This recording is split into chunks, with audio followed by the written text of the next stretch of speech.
Assalamualaikum warahmatullahi wabarakatuh. Bismillahirrahmanirrahim. Nahmaduka ya ghafuru ya syakuru. Masalli wa sallim barik ala sayyidina maulana Muhammadin wa ala alihi wa sahbihi asma'in nama ba'du. Tapi monggo lah kita cerita-cerita Islam, cerita-cerita beragama yang rileks. Kita semua tadi seperti yang dikatakan Kadensus pernah disewani Mas Sufyan Sauri, juga beliau pernah ngaji. Sebetulnya dalam banyak hal-hal yang keseharian itu lebih prinsip ketimbang ide kita tentang hal-hal besar. Saya beri contoh, Allah itu Tuhan yang maha kuasa, yang menguasai alam raya ini. Kadang-kadang menjelaskan dirinya itu hanya alladzi at'amahum min ju'. Saya ini Tuhan yang memberi makan kamu saat Anda lapar, saat kalian lapar. Jadi untuk beriman kepada Tuhan yang Maha Esa, kepada Allah, kamu yakin yang memberi makan kamu itu Tuhan. Apapun kecewanya Anda terhadap tetangga, terhadap negara, terhadap mertua, terhadap istri, itu kecewa Anda tidak akan mati. Tapi kalau tidak makan itu mati. Sehingga Allah mensifati dirinya kadang pakai keseharian. Alladzi at'amahum min ju'. Tuhan itu siapa? Yang memberi makan kamu ketika lapar. Tapi kamu untuk syukur itu nunggu punya istri cantik, neriman, gampang diatur, membolehkan poligami. Terus 4 istri itu neriman semua, loyal semua. Itu sombong betul. Mau syukur saja kok repotnya seperti itu. Jadi mau syukur ya ada makanan dimakan. Itu kalau ngantuk ya tidur. Ayatnya wa min ayatihi manamukum billaili wan nahar. Maksud ayat Allah itu tidur. Nah, keangkuhan-keangkuhan ini yang menjadikan kita itu jadi repot hidup. Wong untuk syukur kok nunggu tadi. Mertua baik, tetangga baik, istri baik. Apa saja di sekelilingnya harus baik. Nah, keinginan berlebihan ini menjadikan kita lupa ada hal-hal yang paling kita butuhkan, yaitu oksigen. Kita boleh nempat di buminya Allah. Alladzi ja'ala lakumul ardo firasya. Bumi kamu tempati enak. Coba kalau gempa. Apa artinya istri 4 cantik semua kalau pas digoyang apa? Gempa. Apa artinya kamu jabat? Entah apa saja jabatannya. Kalau bumi likuifaksi, habis kamu. Kiai meskipun dai kondang umatnya jutaan, kalau likuifaksi di panggung hancur. Tapi nikmat-nikmat yang disebut Allah seperti ini kita kaji keseharian. Alladzi ja'ala lakumul ardo mahda. Allah itu yang menjadikan bumi dalulan, yang mudah diinjak. Famshu fi manakbiha, silahkan pakai jalan-jalan. Jadi saya termasuk benar-benar kiai Jawa. Kalau kerennya Kiai Nusantara atau Kiai Indonesia lah. Diajari bapak saya Kiai Haji Nur Salim, diajari Mbah Maimun. Itu Islam itu keseharian. Karena ketika Anda memilih hal-hal yang serius, itu tujuan utamanya nyari ridhonya Allah. Dan ridhonya Allah bisa kamu dapatkan sesuatu yang pasti benar. Misalnya dalam sebuah hadis Sahih Muslim disebutkan, Inna woha la yardo anil abdi idha akalal akla fayahmadahu alaiha aw yashroba syarba fayahmadahu alaiha. Itu redaksinya inna itu sesungguhnya, la yardo juga pakai lam taukid, juga maknanya sesungguhnya. Sungguh-sungguh Allah sangat ridho ketika seorang hamba itu makan ketika sesuap nasi dia muji Allah, ketika minum seteguk nasi dia muji Allah. Itu kalau orang diridhoni Allah itu wali betul. Itu untuk jadi wali itu gampang. Kamu makan ridho, kamu nginjak buminya Allah ridho seneng, kamu hidup keseharian aman seneng. Nah ini supaya sampean kita semua lah, kita semua ngaji betapa panduan Rasulullah untuk menggapai ridho Allah itu banyak yang keseharian sekali. Saking kesehariannya banyak dalam hadis dan itu sahih. Nabi menyebut hal-hal yang keseharian. Hatta ma tas'alu fi fimra'atika. Kamu punya uang, kemudian istri kamu bisa makan, itu ibadah. Bahkan sebagian ibadah itu dicontohkan Nabi yang akhirnya diprotes sahabat. Yaitu wa fi buti ahadikum sedekah. Kamu menggauli istri kamu itu ya sedekah. Sampai sahabat bilang, yang benar ya Rasulullah. Ayati ahaduna syahwatahu wa huwa lahu ajrun. Masa urusan biologis, urusan syahwat kemudian dia dapat pahala. Nabi menjawab, alai salawadu'aha fi haramin aka'ana alaihi wisrun. Bagaimana kalau dia meletakkan ke yang tidak benar, itu kan dosa. Nah, hal-hal seperti ini yang saya ingin teman-teman semua lah, semua. Saya juga agak ingin ngaji demi Anda juga agak ingin. Itu dosa sekali ngaji kok, pesanan kelompok tertentu itu gak boleh. Islam itu untuk semua. Jadi ya cuma karena di depan saya jenengan ya seakan-akan jenengan korbannya. Itu ada ilmunya dalam usul fikih itu. Jadi orang itu harus ngaji usul fikih. Nama yang disebut, mungkin Mas Sufyan masih ingat zaman ngaji usul fikih. Nama yang disebut itu tidak jaminan sebagai prioritas perintah. Jadi misalnya gini, kebetulan yang di depan Nabi itu Abu Dzar. Nabi ya bilang, ya Abu Dzarin ini uhibbuka misalnya, atau ya Mu'ad ini muhibbuka, atau ya Abu Hurairah ini uhibbuka misalnya. Banyaklah riwayat yang Nabi nyebut ya Abu Dzarin, ya Mu'ad, ya Abu Hurairah. Kemudian misalnya Nabi meneruskan khitab, ini uhibbuka, saya mencintai kamu, fakul dubur sholatin, atau sebagian riwayat disebut fala tada'anna dubura kulli sholatin, Allahumma inni ala dzikrika wa syukrika wa husni ibadatik. Saya mencintai kamu, siapa saja. Mu'ad bisa, Abu Dzar bisa siapa. Saya mencintai kamu, mohon kalau habis sholat kamu jangan lupa wiridan Allahumma a'inni ala dzikrika wa syukrika wa husni ibadatik. Ya Allah, tolong kami permudah supaya mudah ingat engkau. Anda tidak bisa mentang-mentang, wong nama saya Parmin, nama saya Purnomo, itu yang diperintahkan Mu'ad misalnya. Jadi yang disebut satu, tapi khitab itu untuk siapa saja. Saya teruskan ya. Jadi saya mohon semua kita melakukan kebaikan itu kalau dalam kaidah fikih disebut al yakin la yuzalu bisyak. Banyak kebaikan yang kebenarannya itu 100%. Tidak punya efek samping ke pihak lain, ke kelompok lain, ke komunitas lain. Yaitu tadi misalnya Anda makan dan itu murah sekali, hanya butuh satu piring. Setiap punyaan kamu muji Allah, setiap minum kamu muji Allah. Itu redaksinya Rasulullah SAW disebut Allah sangat ridho ketika seorang hamba makan, kemudian dia memuji Allah. Atau minum, kemudian dia muji Allah. Logikanya gampang, negara seperti ini yang kamu harapkan bentuknya kayak apa, mertua, ipar, komunitas, tetangga. Itu nyata terjadi itu kan belum pasti. Sementara yang mesti terjadi adalah kamu butuh makan, kalau tidak mati. Butuh minum, kalau tidak mati. Butuh bumi yang nyaman ditempati, kalau tidak kita juga mati. Sebab itu Allah kalau menyebut nikmatnya itu hal-hal yang keseharian. Alladzi at'amahum min ju'. Allah itu siapa? Allah itu yang menciptakan kamu bisa makan. Tidak berlebihan. Allah itu yang menciptakan kondisi sosial itu ideal. Zaman Nabi itu ya ada orang munafik. Orang-orang pilihan Allah itu juga diuji orang sekelilingnya yang macam-macam. Semua diuji sesuai konteks zaman dan waktu. Nah, tapi ada ibadah-ibadah yang selalu disarankan Nabi. Sampai Nabi itu pernah ditanya, ayul Islam ya khairun ya Rasulullah, Islam terbaik itu gimana? Jawabannya Nabi itu unik. It'amu to'am. Islam terbaik itu ya makan-makan, jangan santai-santai. Ketika Allah menyebut beberapa kebaikan, falak tahamal aqobah wa ma adrokan apa? Mal aqobah. Terusannya apa? Fakku rokobah. Terusannya apa? Au it'amun fi yaumin di masubaya. Atau acara makan-makan itu juga Islam. Kenapa? Ya bayangkan kalau tidak ada makanan, kita mati kan? Kondisi sosial tidak ideal itu Anda masih gak apa-apa. Tapi kalau Anda tidak makan, Anda tidak minum, kamu punya istri cerewet masih bisa hidup, punya mertua cerewet masih bisa hidup. Tapi kalau tidak makan bisa mati. Berarti penting mana istri sama makan? Penting mana? Makan. Semoga istri Anda dengar. Nanti kamu disuruh makan tapi pulang deh. Itu kalau dibahasakan makan masih memahami. Penting mana nasi satu piring dengan istri. Nggak ada nasi mati, nggak ada istri belum mati. Penting mana? Gak berani jawab kan? Nah, ternyata Anda ada garang kan di depan istri. Jadi saya mohonlah, mungkin Mas Sufyan Sauri tadi yang bisa bantulah. Teman-teman tuh ngaji yang keseharian saja. Karena kita nyari ridha Allah itu berdasar firman Allah. Dan firman Allah itu menyebut keseharian tuh riang, gampang. Yaitu tadi misalnya, wa min ayatihi manamukum billaili wan nahar. Termasuk ayat-ayat Allah itu kamu tidur. Maka dulu itu ada guyonan, ada tokoh Mu'tazilah. Kelompok dalam Islam yang berpikir, manusia itu bisa menentukan ikhtiarnya sendiri. Karena saya bisa duduk, ingin berdiri, berdiri. Karena kelompok ini nggak terima kalau semua kehendak Allah, nanti bagaimana kalau semua kehendak Allah kok ada hisab, ya ada sanksi. Lucunya itu, dia akhirnya, ini cerita ya, mencintai seorang perempuan, cantik sekali. Dan itu dia menjadi ahli sunnah itu oleh hal-hal yang sepele.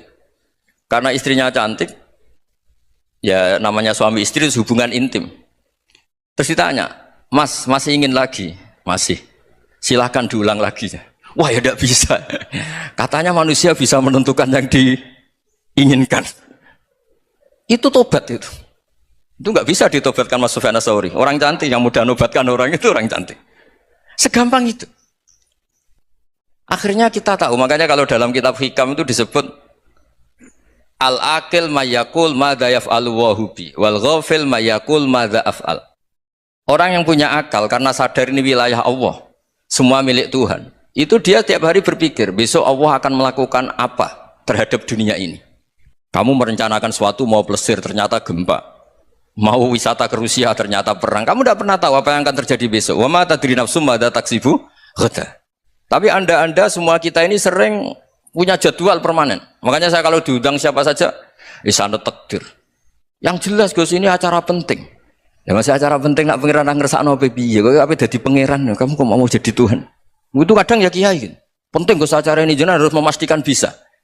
Loh kamu itu yang ngajarin tauhid, sesuatu itu biadillah kok bilang-bilang apa pasti. Kalau maksa terus tak tobatkan loh kamu kata saya itu. Ya kalau gitu Gus bilang insya Allah.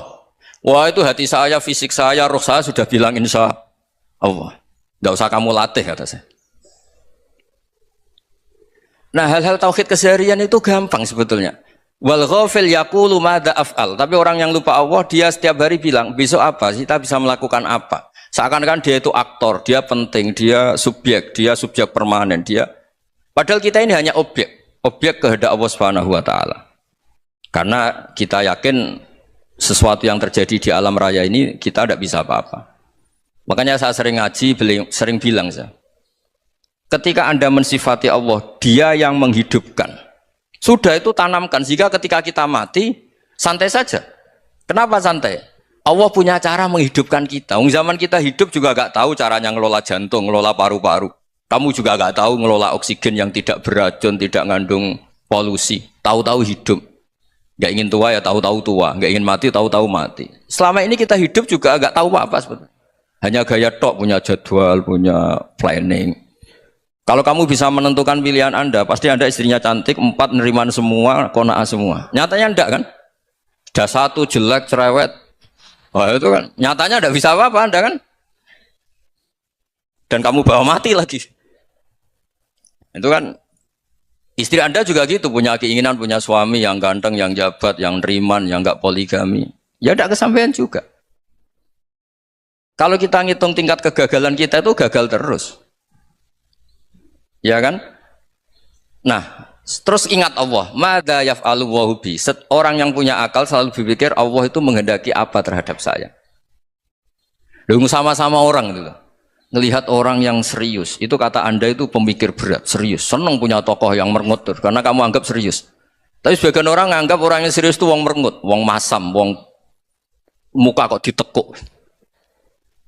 Jadi sama itu hati ya muqallibal qulub tsabbit qalbi ala dini, karena kita enggak tahu cara berpikir kita tentang orang lain, tentang sekeliling kita. Misalnya kita orang baik yang jenis ngrumat fakir miskin. Ada orang bangun masjid mewah itu janggal. Apa artinya masjid mewah kalau banyak orang kelaparan? Tapi kalau yang jenis pendidikan apa artinya masjid mewah kalau tidak bisa ngaji? Nanti yang jenis infrastruktur apa artinya ini kalau semuanya punya sudut pandang yang berbeda-beda. Dan Islam mengapresiasi semua kebaikan. Tapi katakan semua kebaikan itu adalah kehendak Allah Subhanahu wa taala. Karena apapun baik Anda itu pakai fasilitas yang diberikan oleh Allah Subhanahu wa taala. Sehingga ini yang disebut qulillah tsumma darhum fi khawdihim yal'abun. Ya kembali tadi ke tema-tema bahwa keseharian Anda ini sudah Islami. Saat Anda tidak bisa melakukan apa saja. Saya sering ada jenazah, biasanya kalau tetangga meninggal saya sering disuruh ngelepas. Saya bilang orang ini baik karena sering ngelamun di rumah, sering nganggur di rumah. Ditanya sama anaknya, kenapa Gus nganggur baik? Ya kalau dia nganggur artinya juga enggak berbuat sesuatu yang maksiat kan? Ya kan? Orang nganggur di rumahnya ya enggak bunuh orang, enggak maling, enggak korupsi, ya namanya nganggur di rumah. Lah cuma istri cara pandang nganggur enggak menghasilkan uang gitu. Tapi juga enggak menghasilkan kriminal kan? Jadi sebenarnya Islam itu makanya kalau sampai ngaji usul fikih itu ada kitab usul fikih namanya Lubul Usul, itu terkenal sekali di pesantren itu. Itu kalau ngapresiasi keseharian itu luar biasa. Izma min mubahin illa wa yatahaqqaqu bihi tarku haramimma. Karena keseharian yang mubah saat Anda lakukan itu ada kehebatan yang luar biasa, yaitu meninggalkan haram. Makanya dulu banyak orang-orang alim ketemu temannya itu guyon sampai semalaman. Itu biasanya yang semangat Islam itu kiai kok tidak tahajud, kiai kok tidak witir. Orang yang sedang mapan uangnya banyak, malam itu tidak kelayaban itu sudah luar biasa. Melawan nafsu supaya tidak maksiat itu sudah luar biasa. Supaya lupa guyon sama temannya semalaman sampai subuh. Gejlok-gejlokan ngenang zaman miskin, zaman kuliah nggak jelas, zaman apa. Melihatnya jangan tarkut tahajud. Seperti ini meninggalkan tahajud, tapi meninggalnya ini talkul muharramat. Jadi kayak apa hebatnya? Sehingga Imam Ghazali punya riwayat yang agak unik. Hatta takuna ibadatu akhiri hadil ummah iku an-naum. Sehingga suatu saat ibadah terbaik umat ini itu tidur. Itu kan riwayat kontroversi. Ketika Imam Ghazali ditanya, kenapa iya? Kenapa kamu mulai keluar dari rumah itu sudah banyak maksiat? Melihat perempuan yang enggak mahram, melihat fenomena. Tapi kalau kamu tidur itu enggak melihat apa-apa. Tapi juga kamu jangan nganggap tidur itu ibadah betul. Saatnya melakukan fardu ain malah masih tidur. Tapi itu sudut pandang yang menjadikan kita Islam itu gampang. Jadi saat Anda tidak bisa aktivitas apa-apa, misalnya ada beberapa orang yang lumpuh. Lumpuh itu memang nggak bisa Jumatan, nggak bisa ibadah, tapi dia juga nggak bisa maksiat. Tidur itu memang Anda saat itu tidak bisa tahajud, tidak bisa witir, tapi saat itu ada zina, ada maling, tidak gosipkan orang, tidak bully orang, tidak menanamkan kebencian, tidak hasud.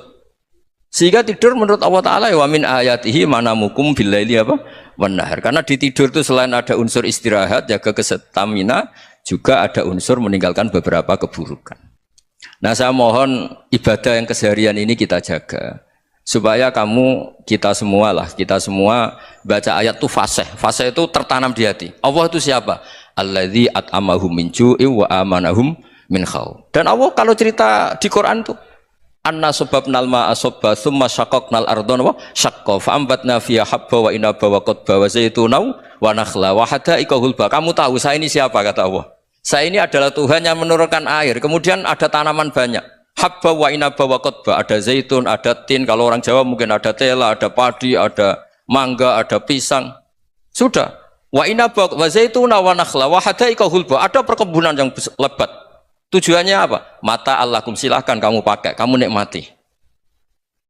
Tapi karena kadang kita ini punya ide-ide besar. Tadi untuk syukur saja nunggu punya istri riman, rumah baik, tetangga baik, komunitas baik, semuanya baik baru syukur.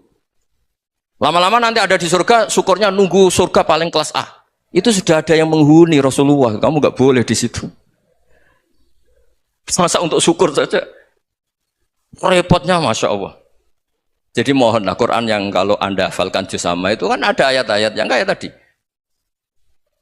Ya, fal yang dzuril insanu ila ta'ami. Coba lihat apa yang kamu makan ya, dari mana? Dan untuk mempertahankan hidup kamu keseharian. Jadi jangan kira ibadah itu harus membentuk komunitas yang versi Anda. Ibadah itu harus hal yang mulu-mulu. Kesehariannya Anda alami. Loh, ini saya tidak bikin-bikin. Saya ngaji bukan karena berdasar pesanan. Itu ayat yang saya baca kan betul ada ayatnya kan. Fal yang dzuril insanu ila ta'ami. Anna sababnal ma'a sabba thumma syaqaqnal arda syaqqa fa ambasna fiha habba wa inaba wa qadba wa zaituna wa nakhla wa hada'iqa ghulba. Terusannya apa? Mata lakum, silakan kamu nikmati. Mata itu silakan kamu nikmati. Ya kayak sampean dikasih hidangan ya makan. Ya sudah makan, habis makan ya minum, habis itu ngantuk ya tidur. Ya sudah normal-normal saja. Kayak apa indahnya Islam. Tapi Anda mencari Islam yang gimana lagi? Nah, itu yang diajarkan guru-guru kita, diajarkan sanad kita sampai Wali Songo, sampai Rasulullah SAW. Bahwa pada akhirnya ada jihad, ada perang. Itu dulu memang perang, bukan membunuh. Beda. Dulu kita dijajah Belanda ya perang, dan itu normal karena kita dijajah. Jadi ketika orang lain ingin baik sama kita, wa in ahadum minal musyrikin astajaroka ya fa'ajirhu hatta yasma'a kalam Allah. Kalau mereka ingin baik ya kita baik. Makanya ada istilah musta'man, mu'ahad. Kalau mereka ingin damai, berdampingan dengan kemajmukan ya itu yang lebih baik. Karena memang Islam menghormati proses perdamaian. Wa in janahu napa lisalmi ya fajnah lah. Kalau ingin damai ya kita harus damai. Jadi andai kan dulu Belanda datang ke Indonesia kok minta besanan gitu. Ya mungkin kita juga seneng karena memperbaiki hidung kan kalau minta besanan gitu. Nah tapi wong jajah dulu itu kan masalah kan? Apa? Masalah kan? Jadi saya mohon ya, jadi apa? Makanya saya tadi minta sama Bapak Kadensus kemarin juga pernah main ke saya. Jangan sering ketemu saya ini sudah uzlah, saya ini sudah mau daftar jadi resi. Saya itu kemarin di Muktamar juga agak datang, acara di Jogja juga sudah. Karena memang keluarga saya dulu itu bahasa ya, bapaknya bapak saya itu gak keluar rumah itu puluhan tahun. Memang punya adat uzlah. Ya makanya ngaji saya ngaji aja yang gampang-gampang aja, yang nggak orderan, yang nggak pesenan ngaji aja dulu yang gampang. Saya ikhlas, yakin betul saya ikhlas. Ikhlas itu menurut saya itu roh. Orang nggak ikhlas menurut saya itu orang aneh. Ikhlas itu gampang, sudah saya bilang. Kalau kamu yakin ilmu itu milik Allah, ngasihkan juga ikhlas itu milik Allah. Apa sih yang kamu punyai sehingga kamu tidak ikhlas? Uang milik Allah, energi kita milik Allah, bumi milik Allah. Kemudian kamu merasa memiliki. Merasa memiliki itu kalau dalam ilmu tasawuf sudah kesalahan kan. Bagaimana Anda punya? Coba tahu-tahu tanah itu kok milik Anda. Karena saya beli, saya beli dari orang, dari Zaid. Padahal yang asli punya itu Allah. Apa benar kamu pernah beli sama Allah? Zaid ini pemilik nisbi, pemilik yang enggak sebenarnya kan? Ya enggak? Yang benar-benar pemilik itu Allah. Kok kamu ngerasa itu bumi kamu itu atas nama apa? Coba. Milik kan harus beli atau dikasih. Tidak semua kan?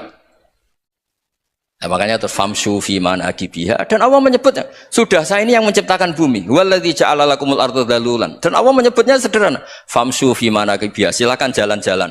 Terusannya apa? Wa kulu mirizki, silakan makan-makan. Jadi Islam itu ya makanya kiai-kiai itu ada acara makan, sampai ada guyonan fikuli makanin makan di setiap tempat ya makan.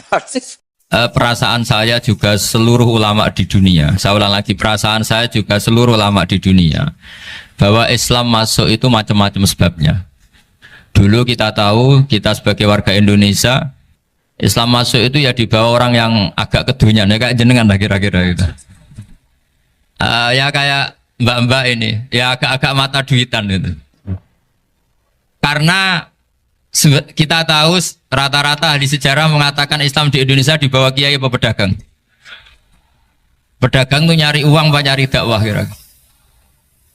Ya semoga Anda mirip-mirip seperti itu. Ya jadi nyari uang karena ada nurani Islam sehingga tetap saja membawa Islam. Saya tidak tahu Islam Anda ala apa, tidak tahu, pokoknya mau ngaji ya berarti Islam ala ahli sunnah apa? Wal jamaah. Jadi ini penting saya utarakan bahwa Islam itu agama yang mudah difahami, sehingga dibawa pedagang saja ya kasil gitu. Dibawa orang yang kedonyan gak jenengan juga kasil gitu. Dibawa orang baik ya kasil, dibawa orang broken juga kasil. Ini penting saya utarakan karena saya ngaji di mana-mana bilang ciri utama kebenaran absolut adalah kebenaran yang bahkan orang nggak benar saja bisa bawa. Tapi bukan berarti saya dukung Anda tidak benar, kan sudah tidak benar dulu sebelum kenal saya. Tapi nggak apa-apa, nggak benarnya umat Islam insya Allah dimaafkan sama Allah Subhanahu Ta'ala. Ya asal tobat maksudnya. Nggak, ini saya beri satu konstruksi pikiran yang saya sering utarakan di ngaji saya. Sampai sekarang saya coba, saya tes ini kan di kampus ya, di apa bacanya ini Kim University yang global leader apa in the world itu. Ini keren lah. Jadi acara ilmiah kita ditakdir di gedung apa? Kampus, gedung universitas di begini. Kalau 1 ditambah 1 2 itu namanya hakikat. Ciri utama hakikat adalah siapapun akan menerima. Saya sekarang tanya sama Anda, kira-kira 1 tambah 1 2 itu musuh Anda pun mengatakan 2 apa tidak? Ya. Pekerja Korea ya bilang 2, rektor Al-Azhar juga bilang 2. Kamu yang sekarang sedang mungkin sebagian broken sama istri juga bilang 2. Istri kamu yang mangkal sama kamu juga bilang 2. Yang cemburu ya bilang 2, yang dicemburuin juga bilang 2. Karena begitu mudah kebenaran absolut diterima oleh siapa saja. Begitu juga eksistensi Allah sebagai Tuhan. Itu mudah diterima oleh siapa saja. Sehingga pembawanya tidak perlu seorang kiai atau gus atau mubalek atau ketua muin, tidak. Cukup karyawan pekerja Korea. Karena kebenaran absolut itu kebenaran yang mutlak. Siapa saja yang waras pasti ngakui. Kira-kira orang yang berpikir sehat pasti berpikir begini, ini yang diajarkan Quran. Bumi ini kadung wujud, sudah wujud kadung wujud, punya eksistensi. Mungkin nggak sesuatu yang wujud kemudian disebabkan oleh sesuatu yang nihilisme, yang tidak ada. Mungkin enggak? Enggak mungkin. Yang namanya penyebab itu harus sesuatu yang wujud. Di mana-mana penyebab itu harus punya eksistensi. Karena langit dan bumi ini kadung wujud, pasti penyebabnya adalah wujud. Karena wujud penyebab harus bersifat super. Lah bersifat super ini oleh ulama dikatakan wajibil wujud. Itu akal siapa saja akan terima. Cuma kemudian setelah nerima itu orang macam-macam cara berpikir. Mungkin orang Jawa dulu bilang itu Sahyang Widi. Kalau orang sini mungkin bilang apa itu? Dewa atau apa ya? Enggak tahu saya itu. Karena itu yang teman sampean, enggak teman saya itu. Tapi yang jelas begini, ini konstruksi ini harus kita jaga. Nanti saya bacakan teks hadisnya. Kebenaran sejati ciri utamanya adalah ada absolutisme, ada kebenaran mutlak. Ciri utama kebenaran mutlak adalah diakui bahkan oleh siapa saja, termasuk oleh orang fasik. Orang fasik itu orang nggak benar. Misalnya ada imam masjid besar Istiqlal, ditanya 1 tambah 1 bilang apa? 2. Nanti kira-kira yang lonte juga bilang apa? 2. KPK juga bilang koruptornya yang ditangkap 2. Nah, eksistensi Allah sebagai Tuhan ini kebenaran yang absolut. Maka agama ini juga boleh diterima oleh siapa saja, termasuk oleh orang fasik, orang nggak jelas. Ini penting saya utarakan karena sekarang marak kelompok yang mengatakan orang Islam kalau zina menjadi tidak muslim, orang Islam kalau korupsi menjadi tidak muslim, salah sedikit tahlilan jadi kafir, percaya wasilah jadi itu tidak benar seperti itu. Karena kebenaran eksistensi itu kebenaran yang nggak bisa diganggu gugat. Seperti Anda ini kan warga Indonesia, KPK ya warga Indonesia, koruptornya juga warga. Apa setelah dia korupsi lalu tidak warga Indonesia? Tetap warga. Orang yang meyakini kalimat tauhid setelah dia salah apa terus tidak tauhid? Kan tetap ya. Maka dia tetap Islam. Ini penting saya utarakan. Kalau seorang warga Indonesia yang koruptor, yang macam-macam saja tetap warga Indonesia, padahal banyak kesalahan. Karena status warga Indonesia adalah status yang permanen. Begitu juga status Muslim adalah permanen bagi siapa saja yang melafadzkan La ilaha illallah Muhammadur Rasulullah. Kita tidak bisa mengkafir-kafir mereka. Itu juga yang sering dipesankan dan jadi ciri khas ulama ahli sunnah wal jamaah, tidak mengkafirkan orang Islam meskipun melakukan dosa besar. Soal dia salah nanti masuk neraka ya silakan saja, saya ada ikut, paham ya, sampai bisa mencoba. Tapi tetap saja dia muslim. Analoginya gampang sekali tadi. Orang Indonesia yang salah itu tidak akan merubah statusnya sebagai warga Indonesia. Karena ya memang dia berstatus warga Indonesia. Orang Islam yang sudah melafadzkan syahadat maka menjadi muslim. Saya di mana-mana berkampanye, berfatwa. Orang kafir yang 70 tahun kafir, sekali melafadzkan kalimat tauhid, itu menjadi muslim apa tetap kafir? Muslim. Masa kita yang Islam terus, yang kalimat tahlil la ilaha illallah kemudian menjadi kafir karena kalimat itu? Itu faham aneh apa aneh? Wong yang kafir saja menjadi muslim karena kalimat tauhid, yang Islam menjadi kafir juga karena kalimat. Ini ngajak apa-apaan? Ya ngajak goblok-goblokan, kira-kira kan gitu. Ini penting saya utarakan karena ini penting. Nah, setelah kamu yakin tauhid, ciri utama tauhid itu apa? Menstatuskan sesuatu sebagaimana hakikatnya. Misalnya bumi Korea, ini statusnya tetap buminya apa? Maka dari awal saya husnudzon sekali sama Allah Subhanahu wa taala bahwa suatu saat di bumi mana saja itu ada tahlil. Enggak ngira kan ada ateis di sini, bumi ateis kemudian ada tahlil, ada sakduna, ada macam-macam. Karena kita ketika sholat, makanya saya tadi janji akan memaknai kalimat-kalimat yang sering Anda baca ketika sholat. Di sholat saat ada i'tidal ngendikan apa? Rabbana lakal hamdu, ayo dibaca, mil'us samawati wa mil'ul ardi wa mil'u ma syi'ta min syai'im ba'du. Sama nani secara tradisi pesantren, Rabbana do pangeran kita, laka iku kaduwe panjenengan alhamdulillah segala puji. Engkau punya segala puji. Mil'us samawati, yang pujian itu memenuhi langit. Tentu langit itu penuh dengan pujian. Semua malaikat bertasbih, bertahmid. Karena malaikat tidak ada yang kerja di pabrik itu tasbih terus gitu. Nggak ada yang nyari uang, nggak ada yang cari won ya. Apa won ya kalau bahasa? Kalau di sini nggak kiainya aja nyari uang. Terusannya apa? Wamilul ardi, dan pujian itu memenuhi bumi. Korea termasuk bumi Allah apa enggak? Jadi saya sudah menduga suatu saat Korea itu ya penuh dengan pujian. Dan ini betul. Siapa yang ngira kalau di bumi Korea ada yang hafal lagu Sakduna itu? Itu lagu kesayangan guru kita semua, Kiai Haji Maimun Zubair. Gak ada yang ngira. Siapa yang ngira kalau di sini ada ngaji seperti ini? Di Rusia juga sama. Uni Soviet itu negara ateis. Tapi lama-lama pecah karena glasnost itu dan perestroika itu. Kemudian menjadi pecahan-pecahan negara muslim. Ada Uzbekistan, Tajikistan, Ceknya, semuanya menjadi negara apa? Muslim. Karena dari awal lakal hamdu mil'us samawati wa mil'ul ardi, dan pujian itu pasti memenuhi langit juga memenuhi bumi. Kalau Anda baca itu di Indonesia mungkin wajar, di Indonesia banyak acara-acara seperti ini. Tapi kalau di Korea ternyata benar. Dan Anda ini kalian semua termasuk pembuktian benarnya wa mil'ul ardi. Keren kan teman? Oh keren sekali, bukan sekedar keren, keren sekali. Makanya saya jarang diundang pengajian mau, tapi diundang di Korea mau. Tapi saya ada niat datang undangan, memang saya ingin datang. Jadi, ya karena itu. Ini bentuk penghormatan saya. Bentuk penghormatan saya bahwa pada akhirnya benar-benar lakal hamdu mil'us samawati wa mil'ul ardi. Jadi Anda tidak perlu pesimis, dulu Indonesia juga seperti itu. Banyak Buddha, Hindu, semacam ateisme. Kemudian berkatnya para ulama sekarang jadi negara yang mayoritas Muslim. Korea, barokahnya orang-orang kedonyan seperti ini banyak Islam itu.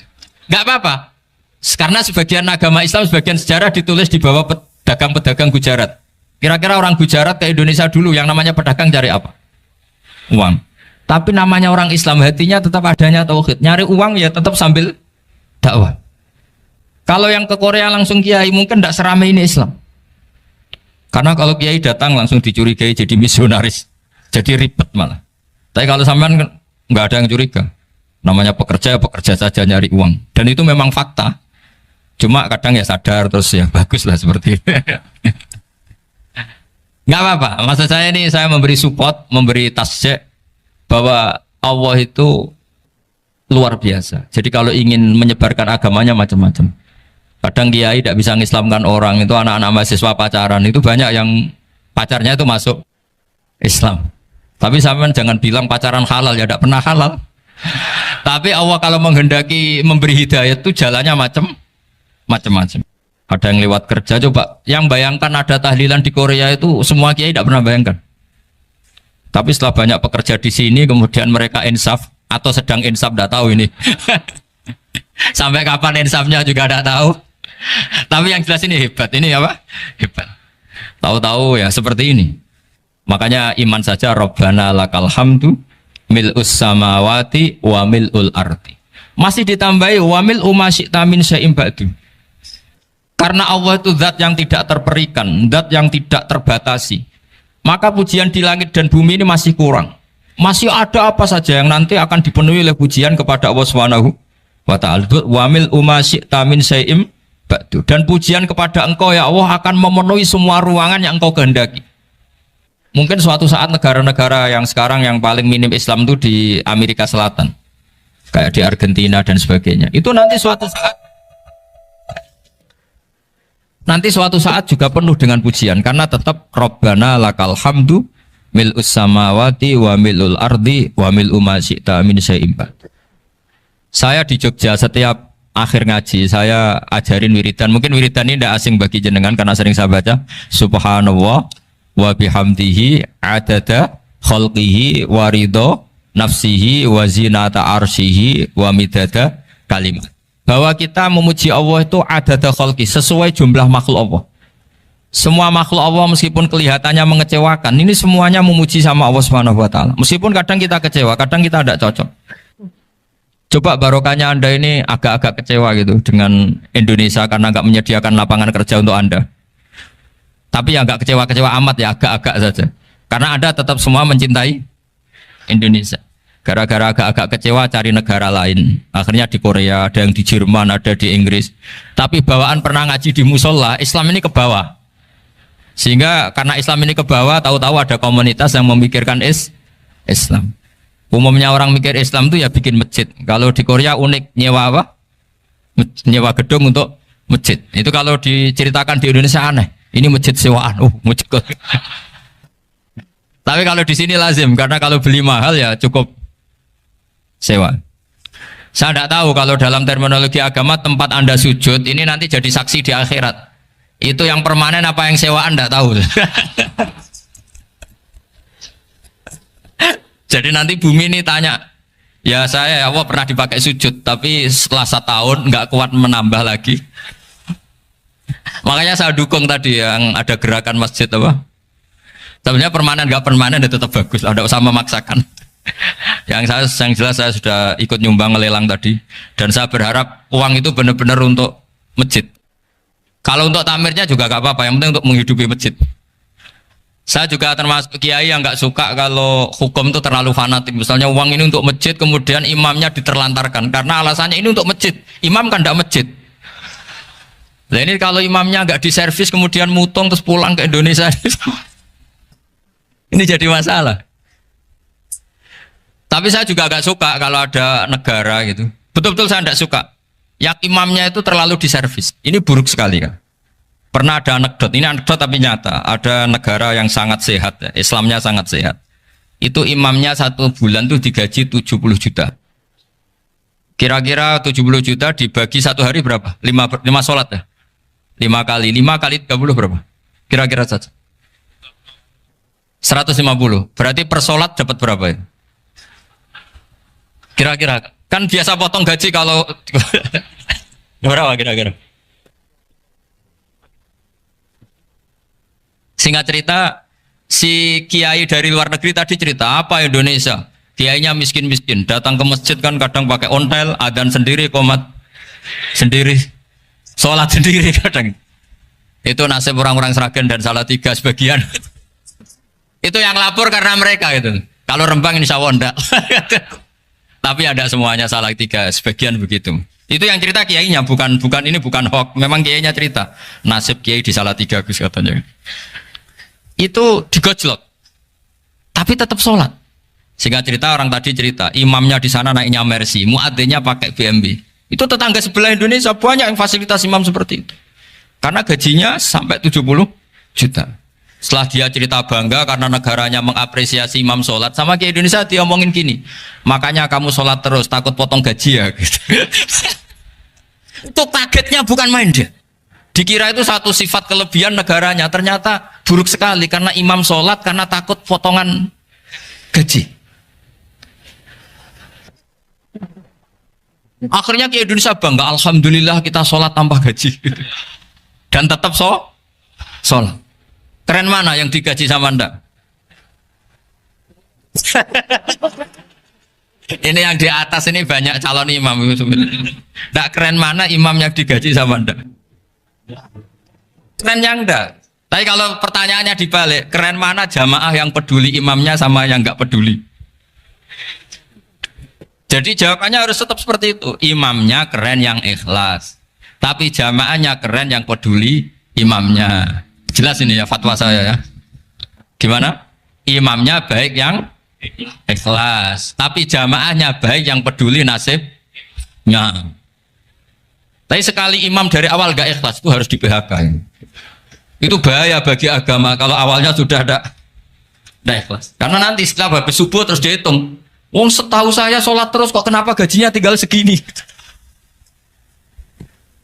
Ya, setahu saya sholat terus kok gajinya tinggal segini. Terus nanti takmirnya bilang, kemarin duhur Pak Yai tidak ngimamin, kemarin asar tidak ngimamin. Terus dihitung, bisa enggak agama akan berjalan seperti itu? Enggak kan? Ya makanya pertanyaannya tadi, suka atau punya imam ikhlas? Suka, tapi imamnya juga suka kalau jamaahnya peduli. Ini penting, jadi saya mensupport Anda, mensupport kalian semua bahwa agama ini akan diurus oleh Allah Subhanahu wa taala. Makanya Sayyidina Umar radhiyallahu anhu kalau disuruh mikir agama itu tidak mau. Tidak mau betul deh. Ketika Umar jadi khalifah itu puncak keemasan masa Islam. Semuanya stabil, semuanya hebat. Sampai Irak, Iran zaman itu Persia masih, semuanya Mesir, itu semuanya ikut Islam. Ketika Islam pada puncaknya, yang dikhawatirkan oleh masyarakat adalah begini, lalu setelah Umar itu bagaimana? Islam setelah dipimpin orang yang tangguh, yang kuat, yang waroi, yang zuhud. Lalu setelah Umar itu gimana? Tapi Umar disuruh mikir gak mau. Sampai setiap Abdullah bin Umar jalan-jalan di kampung-kampung tuh abahnya dianggap pecundang. Tahu sampean pecundang? Orang yang nggak tanggung jawab. Karena orang-orang bilang gini, ya Abdullah bin Umar, bagaimana pendapat Anda kalau ada penggembala kambing di tengah hutan atau di tengah padang rumput, kemudian dia ninggal gelanggang kambingnya. Kamu anggap penggembala ini gimana? Oh itu penggembala yang dolim itu. Pasti kalau kambing ditinggal ya kacau. Apalagi ini umatur Rasulullah Shallallahu Alaihi Wasallam. Ini abah kamu tidak pernah wasiat, tidak pernah ngatur suksesi. Lalu Islam setelah dia bagaimana? Suruh dia ngomong penggantinya siapa? Karena beliau sudah sepuh, harus ada suksesi. Akhirnya Abdullah bin Umar lapor ke Umar. Ini gimana abah orang mengkomplain begini, begini, begini. Apa kata Umar? Agama itu beda dengan kambing katanya. Agama itu milik Allah Subhanahu. Mbok saya pikir, tidak saya pikir tetap jalan. Nah ini terbukti. Jangan ulama ya ndak, mufti ya ndak, tapi bisa menjalankan agama. Kalau agama sampean pikir malah rusak. Sudah pokoknya lakukan saja, tidak usah dipikir. Akhirnya betul. Karena agama ini milik Allah. Soal kita serius memikirkannya itu karena khidmah, karena kita ingin berbakti pada agama. Tapi Anda tidak boleh berpikir kalau agama ini butuh pemikiran Anda. Beda loh ya. Kita khidmah agama serius karena kita ingin mengkhidmai agama. Tapi agama ini tidak pernah butuh kita. Karena agama ini akan diurus oleh Allah Subhanahu. Coba pas sampean kecil, orang jilbaban di Indonesia itu banyak apa banyak sekarang? Banyak sekarang. Kiainya mutu orang dulu apa mutu orang sekarang? Tapi perkembangan Islam itu ramai sekarang apa ramai dulu? Ramai sekarang. Islam menyebar di seluruh dunia itu zaman Wali Songo, zaman sampean keren mana? Keren sekarang. Kualitas solehnya sampean sama Wali Songo? Wali Songo. Ini betul.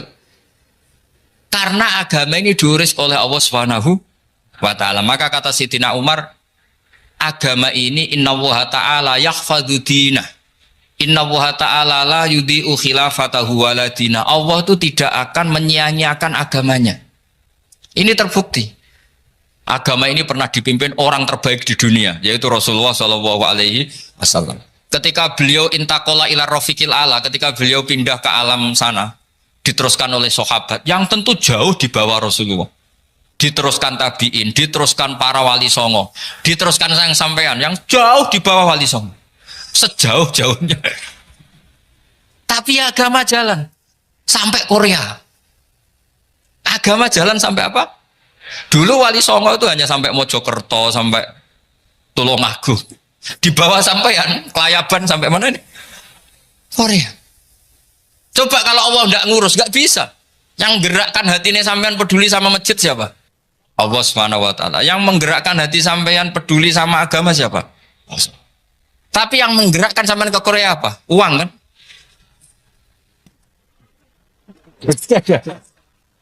Enggak, enggak apa-apa, jujur saja, jujur ya, ada. Santai aja. Ini bagian dari keramatnya jenengan. Niatnya agak bener tapi dibenerin Allah di sini. Dari awal niatnya kan uang gitu. Tapi setelah di Korea dibenerin Allah. Mbok ingat agama gitu. Keren kan?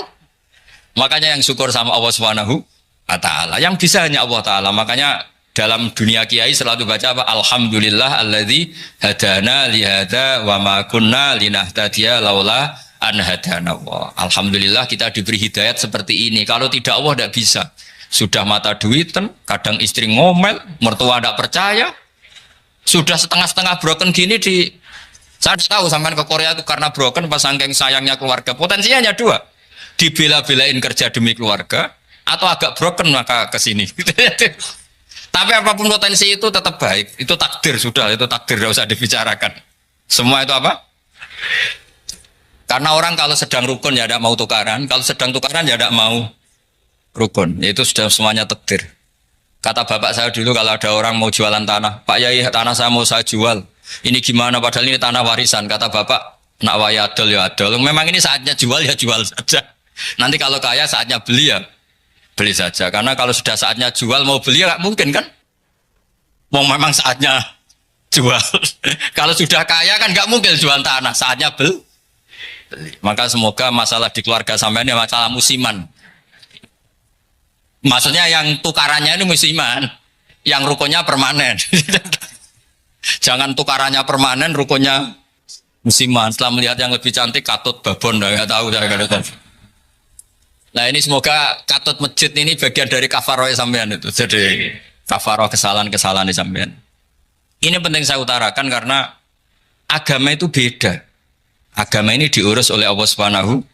Jadi kita mengerahkan pemikiran itu bukan karena kita akan menyelamatkan agama ini, tidak. Agama ini diselamatkan oleh Allah Subhanahu wa taala. Coba kayak apa Uni Soviet kuatnya itu? Mengkooptasi supaya orang semuanya ateis, semuanya komunis. Itu 100 tahun Uni Soviet begitu. Tapi orang-orang Uzbek, Ceknya, Tajikistan tetap ngajari anak-anaknya tauhid. Itu ada yang cerita itu sampai mengajarkan tauhid itu di bawah tanah, di basement. Tapi Allah menghendaki Rusia itu Uni Soviet jatuh. Ketika jatuh, negara-negara ini langsung menjadi negara Islam, yaitu Uzbek, Tajikistan, Ceknya. Mungkin nggak mereka langsung menjadi negara Islam, andai kan saat menjadi Uni Soviet benar-benar menjadi ateis. Nggak mungkin kan?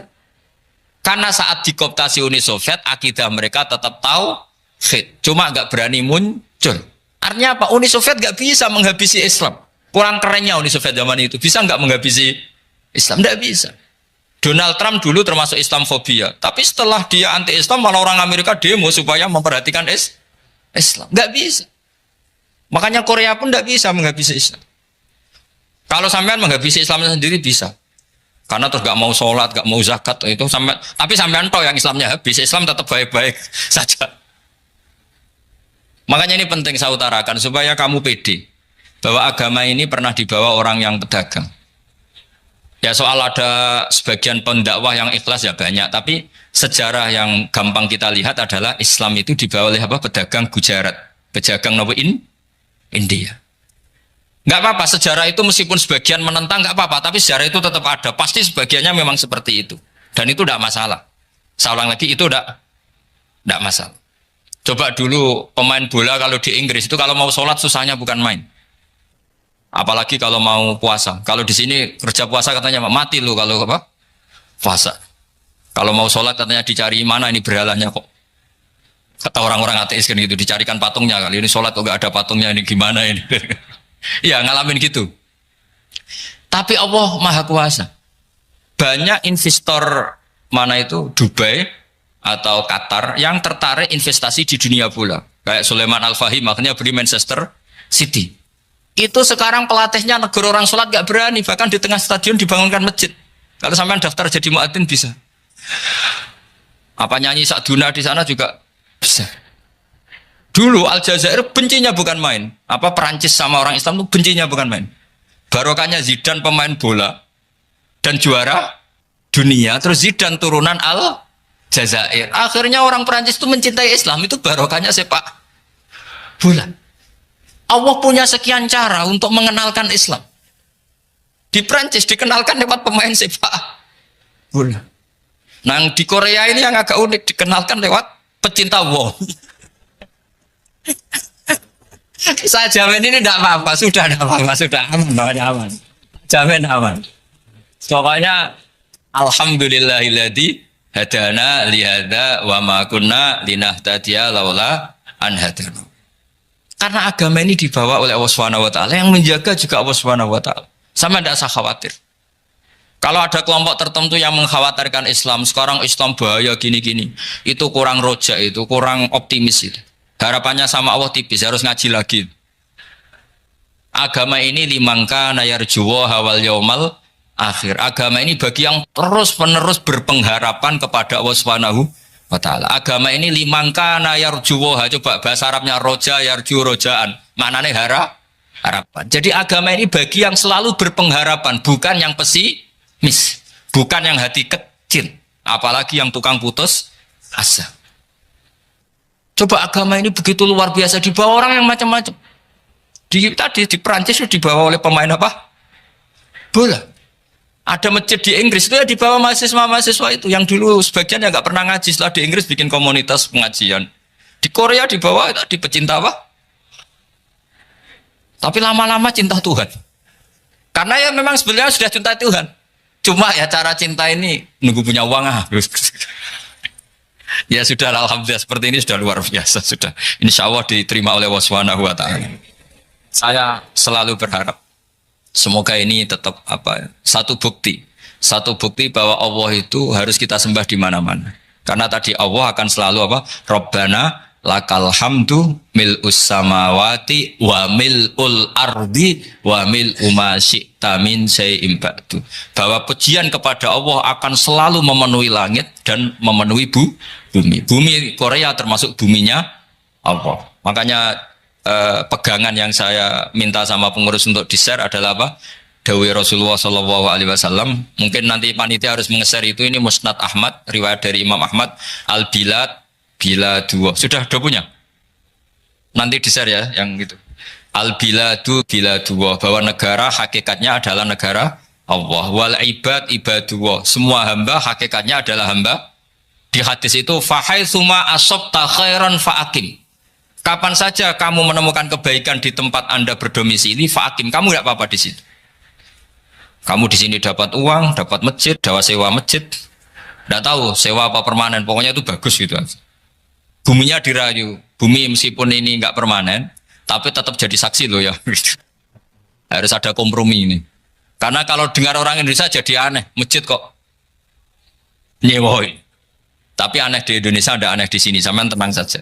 Tentu malaikat pencatat di sini juga sudah tahu kalau sebagian masjid itu sewaan. Jadi ya ada iskal-iskal amat lah, sudah. Nggak janggal-janggal amat karena kondisional Jadi saya nanti minta panitia supaya mengeser tadi hadis riwayat siapa? Imam Ahmad bin Hambal yang diriwayatkan oleh salah satu minal asroh al-mubasyarina bil jannah, yaitu Zubair bin Awam. Nabi ngendikan al-biladu biladullah, negara mana saja adalah negara Allah. Wal ibad ibadullah, semua hamba adalah hambanya Allah. Fahaitsuma asabta khairan, di mana saja kamu mendapatkan kebaikan, fa'akim, kamu tidak apa-apa berdomisili di situ. Ya, saya mohon ini penting sekali. Pokoknya saya mohon kalimat tauhid ini dijaga. Karena kalimat tauhid ini kata semua ulama, kasyajaratin thayyibatin asluha tsabitu wa far'uha fis sama. Dan kalimat tauhid ini pasti tu'ti ukulaha kullahinin bi'izni rabbiha. Kalimat tauhid yang dibawa umat Islam seluruh dunia. Meskipun dia orang fasik, orang enggak benar, tetap tu'ti ukulaha kullahinin bi'izni rabbiha. Kalimat ini akan membawa berkah bagi orang yang dihinggapi atau didomisili umat Islam. Coba sebagian nanti orang Korea menjadi Muslim itu karena di sini ada komunitas pekerja Muslim, kemudian menyisakan atharul Islam, jejak-jejak Islam. Enggak apa-apa. Pasti kalimat ini tu'ti ukulaha kullahinim bi'izni rabbih. Jadi kalimat tauhid adalah kalimat yang kata Allah tu'ti ukulaha kullahinim bi'izni rabbih. Anda tidak usah khawatir bahwa apa yang Anda lakukan apapun kecilnya akan ditulis oleh Allah Subhanahu wa taala. Kata Allah, wa naktubu ma qaddamu wa atharahum. Di mana di surat Yasin itu?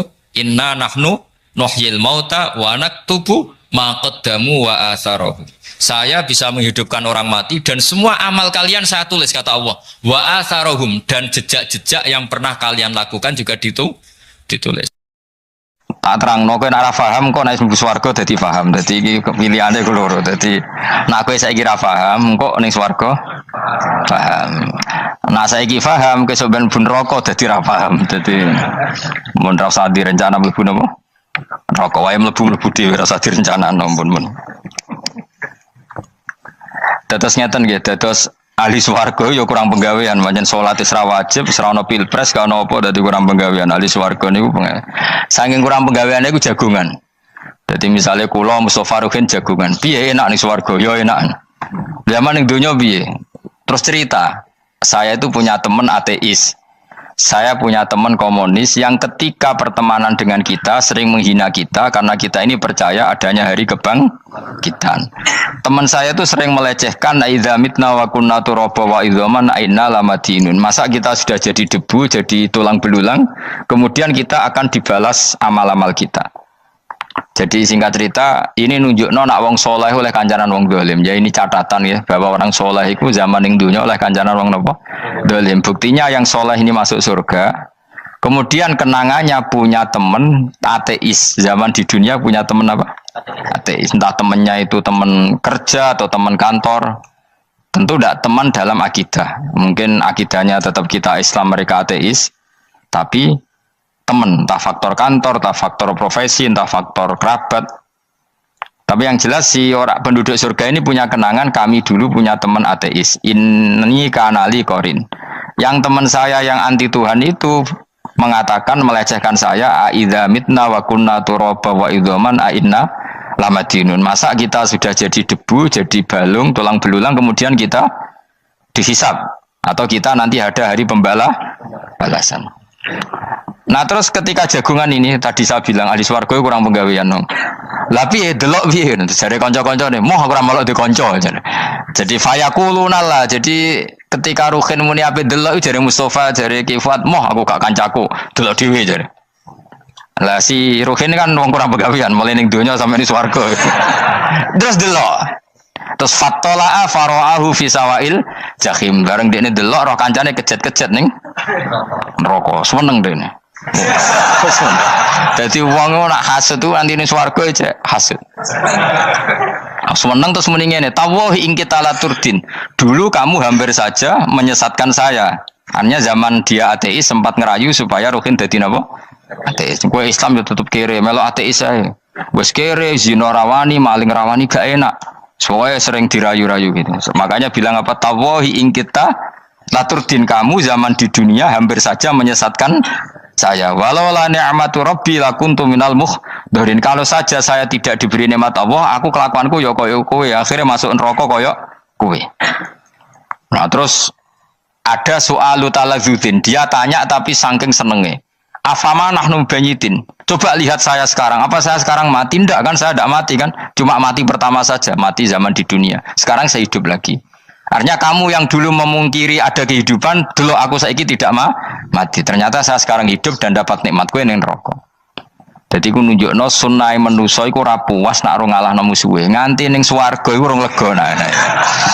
Dadi manusa iku hasudnya itu terlembagakan sampai akhirat.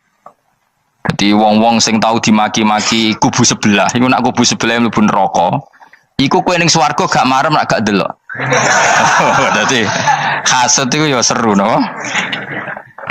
Dadi nak kula pun mboten, makome mboten nonton, kula mboten. Niku makome Ruhin barang dadi lori lho kan dinyak melarat, gendut, kriting mangkel.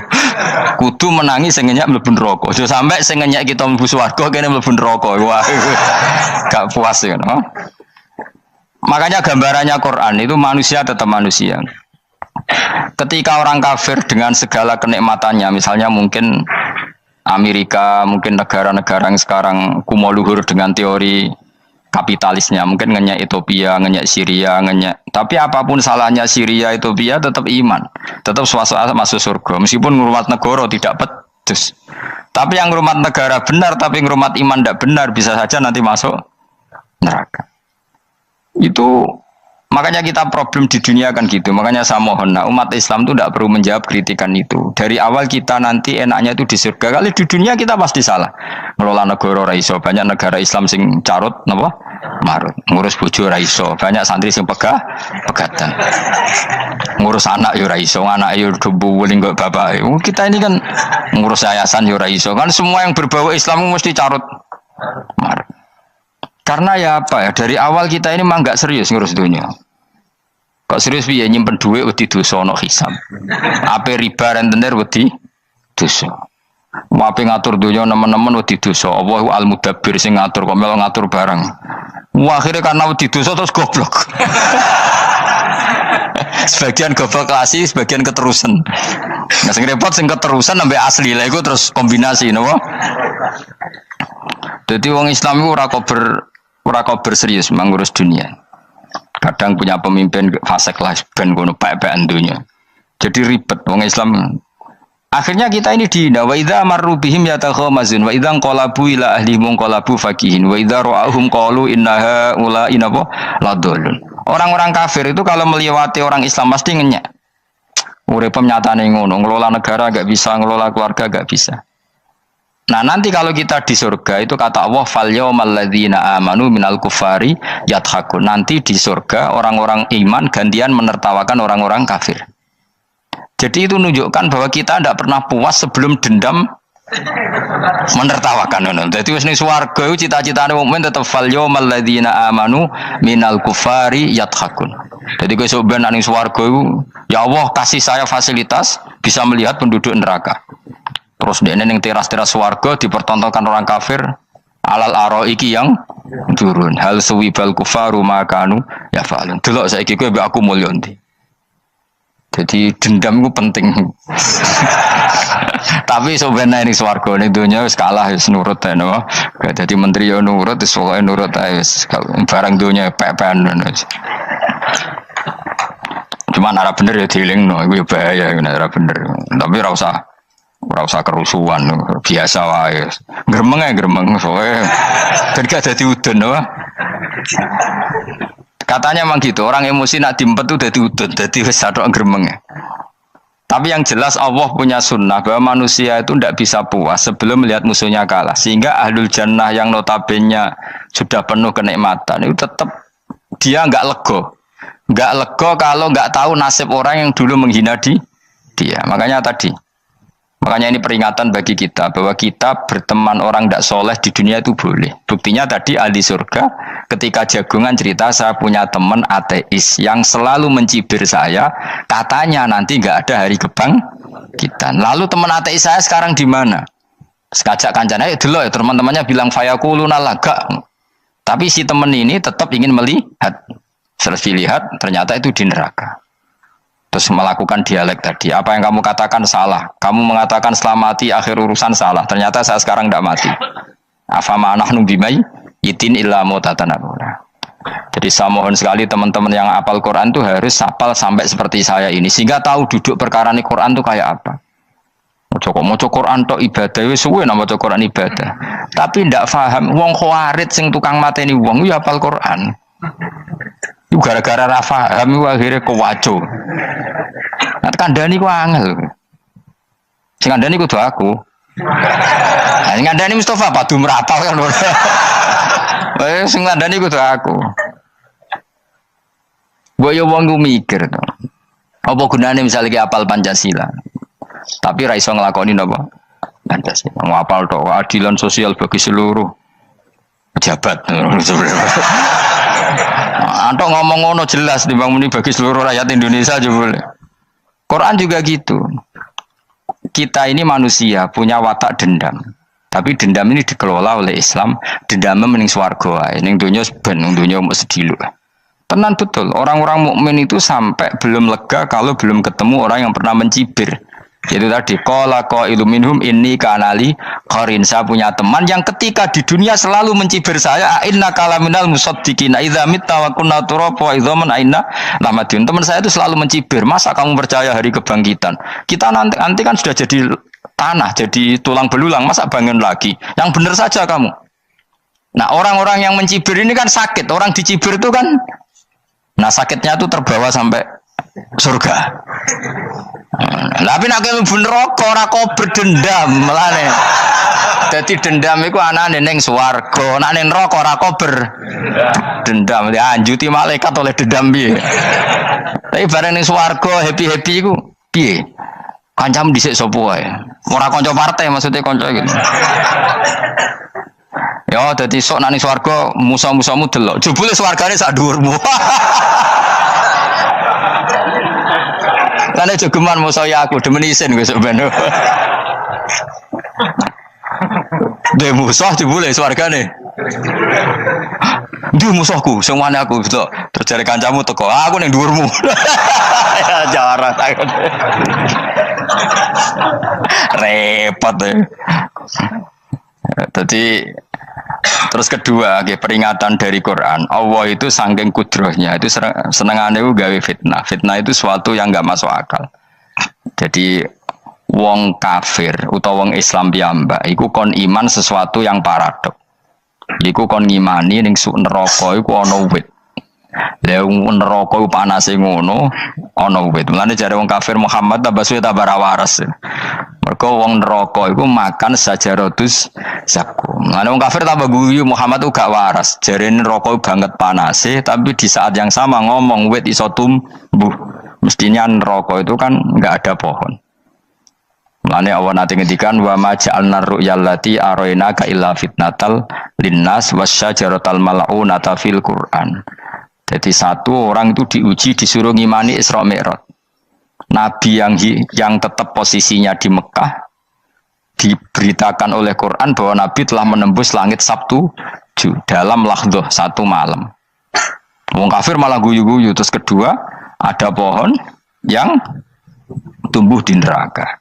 Mulane dawuh pangeran seperti wa ma ja'alna ru'yal lati arainaka illa fitnatal linnas wasyajaratal mal'unata fil Quran. Jadi diuji.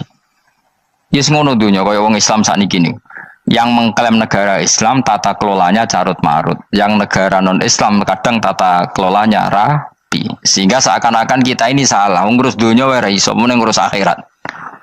Tapi saya berharap sing dicibir iki sok ben mlebu swarga. Dadi iso dendam. Tapi nek mlebu neraka iku ora kober dendam. Lan kula mboten gadah rencana mlebu neraka mboten gadah. Kula niki pendendam dadi mangkalku ben kesampaian sampeyan nak teng pundi?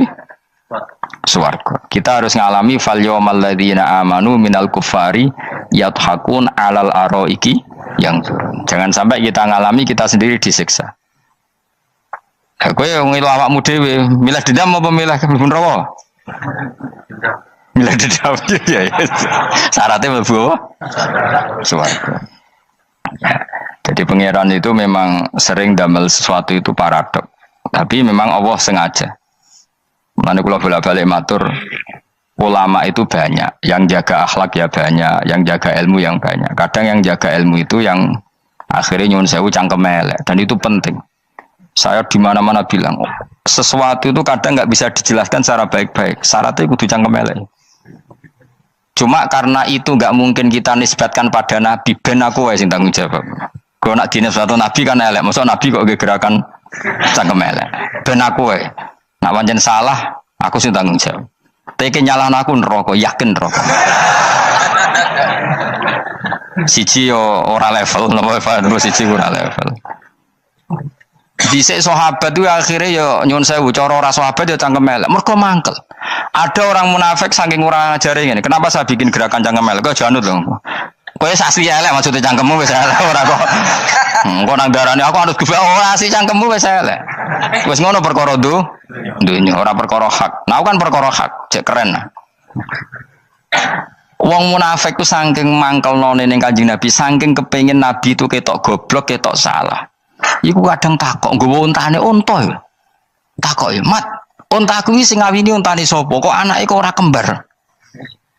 Terus ana sahabat sing cangkem elek kaya Ruhin. Tak pajangi aku. Kuwi apa-apa.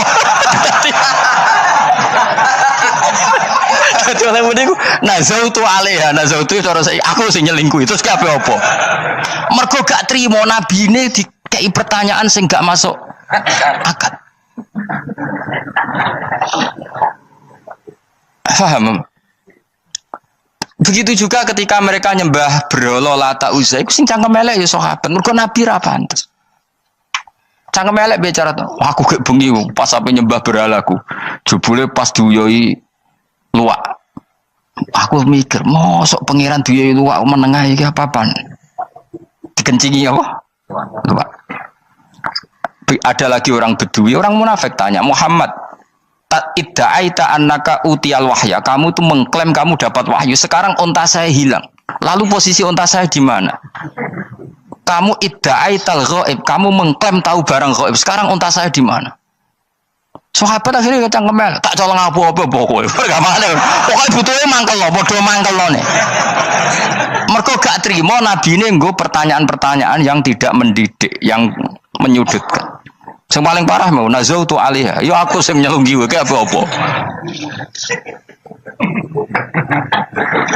Nah sama misalnya orang kafir bilang orang Swiss lebih bahagia timbang orang Eropa, orang Ethiopia. Orang Eropa lebih bahagia ketimbang orang Syria. Kamu harus bilang, kata siapa? Coba ukur. Kita yang miskin, kita yang tidak menteri, kita yang tidak siapa-siapa. Andai kan ditimbang kebahagiaan kita dengan menteri, tidak mesti kalah. Mereka juga punya atasan yang mengganggu kan.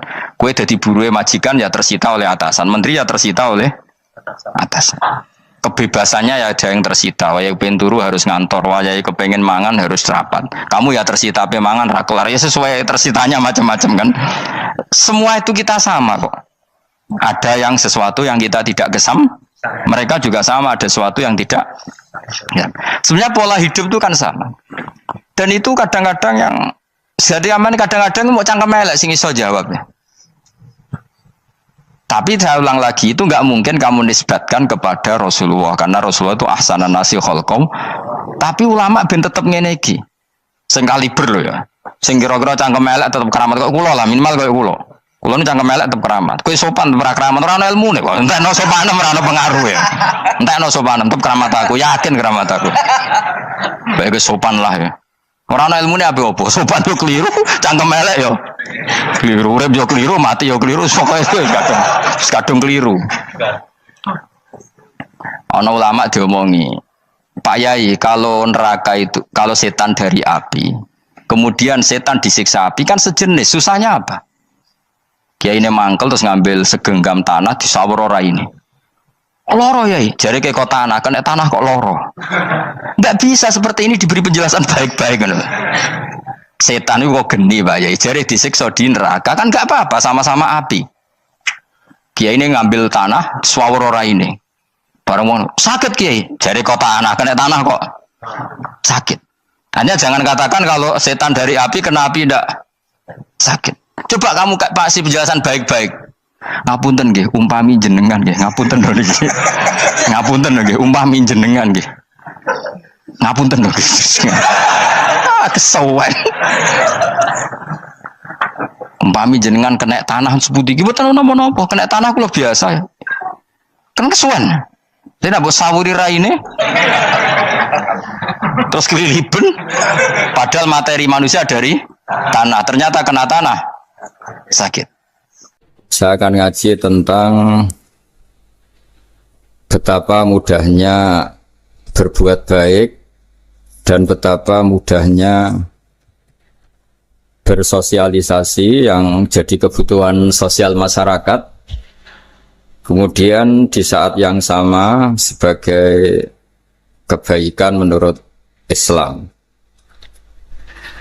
Ini saya baca kitab yang sangat otoritatif, yaitu kitab Sahih Muslim, di mana kita tahu dalam Islam pegangan ahli sunnah wal jamaah juga pegangan ulama seluruh dunia adalah Al-Kutubus Sittah, kitab 6 diantaranya yang hadis Bukhari Muslim. Di sini ketika Nabi ditanya tentang beberapa kebaikan, yaitu dari pertanyaan ayul a'mali afdol, amal apa yang terbaik, di antaranya Nabi menyebut sekian, iman billah, iman kepada Allah Ta'ala. Kemudian ini yang penting dilakukan semua pemimpin, oleh bupati, oleh wakil bupati, oleh seluruh pemimpin, baik struktural maupun kultural, maupun pemimpin kecil, yaitu di keluarga. Yaitu Nabi ngendikan di antara misi Islam adalah memerdekakan budak. Kemudian ada yang lagi tanya lagi, fa'ilam af'al. Lalu dari sekian kebaikan yang butuh biaya itu saya tidak mampu melakukan ya Rasulullah. Kalau nyumbang masjid saya tidak mampu. Kalau berbuat bikin fasilitas umum saya tidak mampu. Ada yang sekian pertanyaan dari sahabat, kalau misalnya kebaikan yang butuh biaya kami tidak mampu, termasuk di sini disebutkan kemampuan berhaji, kemampuan zakat, kemampuan sedekah. Kalau semua itu kami tidak mampu ya Rasulullah. Kata Nabi, tu'inu soni'an aw tasna'u li akhrat. Ini di Sahih Muslim di bab iman dengan judul Babu Bayani Kaunil Iman Billah Afdalal A'mal. Kalau saya tidak mampu semua melakukan itu ya Rasulullah, yaitu melakukan kebaikan yang butuh biaya. Kayak bangun masjid, bangun jalan, bangun fasilitas-fasilitas publik. Tu'inu soni'an aw tasna'u li akhrat. Tu'inu nulungi sira soni'an ing wong sing ahli sun'ah, ahli kreatif atau ahli, kalau orang sekarang itu bilang dia pekerja. Dia pekerja rumahan atau production house atau apa saja. Autas nauli akhrat, atau kamu membantu orang yang tidak punya pekerjaan. Terus sahabat masih tanya, aro'aita indo iftu an ba'dil amal. Kalau semua kebaikan aktif saya tidak mampu melakukan ya Rasulullah, kebaikan menolong orang lain, kebaikan yang bersifat aktif. Jawabnya Nabi, dan ini pegangan saya, pegangan kita semua, panduan dari Rasulullah Shallallahu Alaihi Wasallam. Nabi ngendikan, takufu syarroka anin nas, fa innaha sodakotun minka ala nafsik. Ya, saya ulang lagi, takufu syarroka anin nas, fa innaha sodakotun minka ala nafsik. Kamu dalam berislam cukup menjaga supaya kejelekan kamu tidak punya imbas pada orang lain. Ya, ini penting dalam Islam. Jadi kalau tidak bisa berbuat baik, potensi keburukan kita jangan sampai menimpa orang lain. Keburukan itu bisa kejahatan kriminal, bisa kejahatan pidana atau merugikan orang lain, atau kejahatan yang tidak sampai kriminal tapi mengganggu orang lain. Misalnya contoh gampang ini, saya sumpek-sumpeknya sendiri ingin jalan-jalan, main di teman yang di jam kerja. Ini kan sumpek-sumpeknya saya sendiri ingin hiburan, terus wisata atau dolan ke teman yang sebetulnya saat itu dia mungkin ngaji atau kerja atau harus memenuhi kewajiban cari nafkah. Gara-gara nemuin saya, akhirnya dia dikomplain sama majikannya, atau gara-gara nemuin saya, dia akhirnya tidak ngaji sama santrinya, atau gara-gara nemuin saya, dia terganggu aktivitasnya. Itu juga tidak boleh, karena berarti keburukan kita punya akibat pada orang lain. Jadi kaidah dalam Islam itu kalau tidak berbuat baik, potensi keburukan kita ini jangan sampai menimpa orang lain. Sehingga di sini Islam menyarankan uzlah. Uzlah itu nyepi. Jadi misalnya kita baru penat, baru bawaannya itu emosi, baru gak suka kumpul orang, itu ya sebaiknya jangan jalan-jalan. Karena di antara kebaikan Islam itu tabassum, senyum, atau talqatu wajhin, ceria. Tapi karena kita mungkin jatuh kredit, jatuh hutang, atau punya masalah keluarga, sehingga bawaan kita itu emosi. Nah, dalam seperti ini sebaiknya uzlah, menutup diri. Sehingga kata Rasulullah SAW, dalam zaman akhir di antara kebaikan itu kamu meninggalkan manusia aktivitasnya, kemudian watada'un nas min syarrik, kamu meninggalkan manusia supaya nggak kena keburukan kamu. Jadi ada momen, ada saat di mana kita mungkin kalau ketemu orang itu bawaannya ingin sengak, ingin ngomong yang nggak enak, atau kita baru penat, itu sebaiknya uzlah saja, mengurung diri di kamar atau isolasi sendiri, karena bawaannya baru emosi. Nah, ini yang jarang dipraktekkan. Kalau sekarang malah banyak yang saat susah, malah bawaannya ingin namam, ingin apa? Menvonis orang lain atau ngadili orang lain. Padahal pesannya Nabi, kalau semua kebaikan aktif tidak bisa kamu lakukan itu, takuffu syarroka anin nas fa innaha sodakotun minka ala nafsik. Sehingga keburukan kita, ya saya ulang lagi, keburukan kita yang ingin emosi, ingin apa, itu tidak punya akibat orang lain. Di sini kearifannya Rasulullah SAW, beliau masyhur ngendikan, layak dilqodi wa ghudban. Jangan sampai seorang hakim bikin keputusan ketika emosi, karena bawaannya orang emosi itu pasti nggak terkontrol intelektualnya, nggak terkontrol nuraninya, nggak terkontrol semua sifat baiknya. Itu kalau punya keputusan bahaya sekali. Sehingga Nabi dari awal ngendikan layak tilqadi wa khutban, orang yang sedang emosi tinggi jangan bikin keputusan penting. Kemudian oleh ulama diteruskan juga jangan bikin keputusan penting orang yang sangat lapar atau yang sangat kenyang atau yang sangat ngantuk atau yang super sibuk. Jadi hal-hal yang potensi buruk dalam mengambil keputusan itu harus ditinggalkan. Sehingga misalnya bupati atau wakil bupati kalau sedang tidak nyaman dengan suasana apa, nggak boleh rapat kemudian memutuskan keputusan penting. Begitu juga kiai dan semuanya. Nah ini yang supaya otoritatif. Kenapa saya bawa kitab itu logikanya jelas ya. Kita sebagai dai, sebagai ustadz, atau sebagai mubalek, atau sebagai siapa saja yang ingin kita wariskan ke umat Rasulullah adalah dawuh-dawuhnya Nabi. Dan kalau kita ngaji tidak pakai kitab, itu sebenarnya umat kita jejali dengan pikiran kita, dengan ide kita. Jangan-jangan ide kita, pikiran kita ini tidak mewarisi pikiran Islam, tapi pikiran kita atau emosi kita. Tapi kalau kita baca kitab, artinya umat ini berhak mendapat apa yang diteladankan dan disabdakan oleh Rasulullah SAW. Tapi kalau kita, itu pasti inginnya itu kita. Misalnya kita Bupati Banyuwangi, mungkin kita akan cerita Banyuwangi dengan asik. Tapi bagi daerah lain, apa urgensinya bagi saya? Begitu juga kalau kita kiai, mungkin kita akan cerita fadilnya kiai. Tapi bagi orang lain yang keutamaannya jadi pekerja, jadi satpam, jadi guru, jadi pegawai negeri yang adil. Sehingga subjektivitas kita ini akan tinggi. Tapi kalau kita sebagai kiai baca hadis, maka umat ini mendapatkan panduan dari Rasulullah SAW.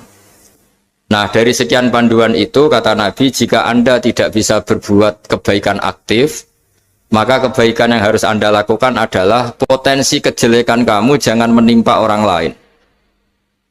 Makanya saya berkali-kali bilang, saya ini termasuk kiai yang jarang main ke alumni.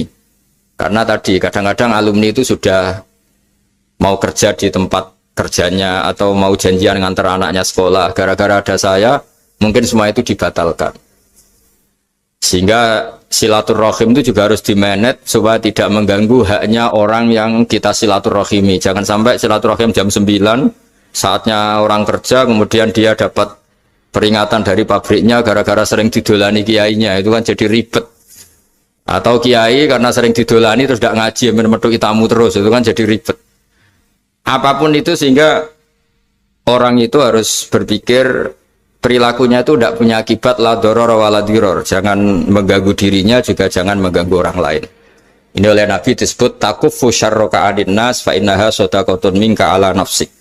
Sifat buruk kamu itu harus dijaga supaya tidak menimpa orang lain, dan itu berarti menjadi sodakoh kamu atau amal kamu pada diri kamu sendiri. Jadi ini penting dimaklumatkan ke semua kita, bahwa saat kita tidak bisa berbuat baik aktif, misalnya nggak bisa sedekah, nggak bisa menolong orang, setidaknya keburukan kita tidak menimpa orang lain.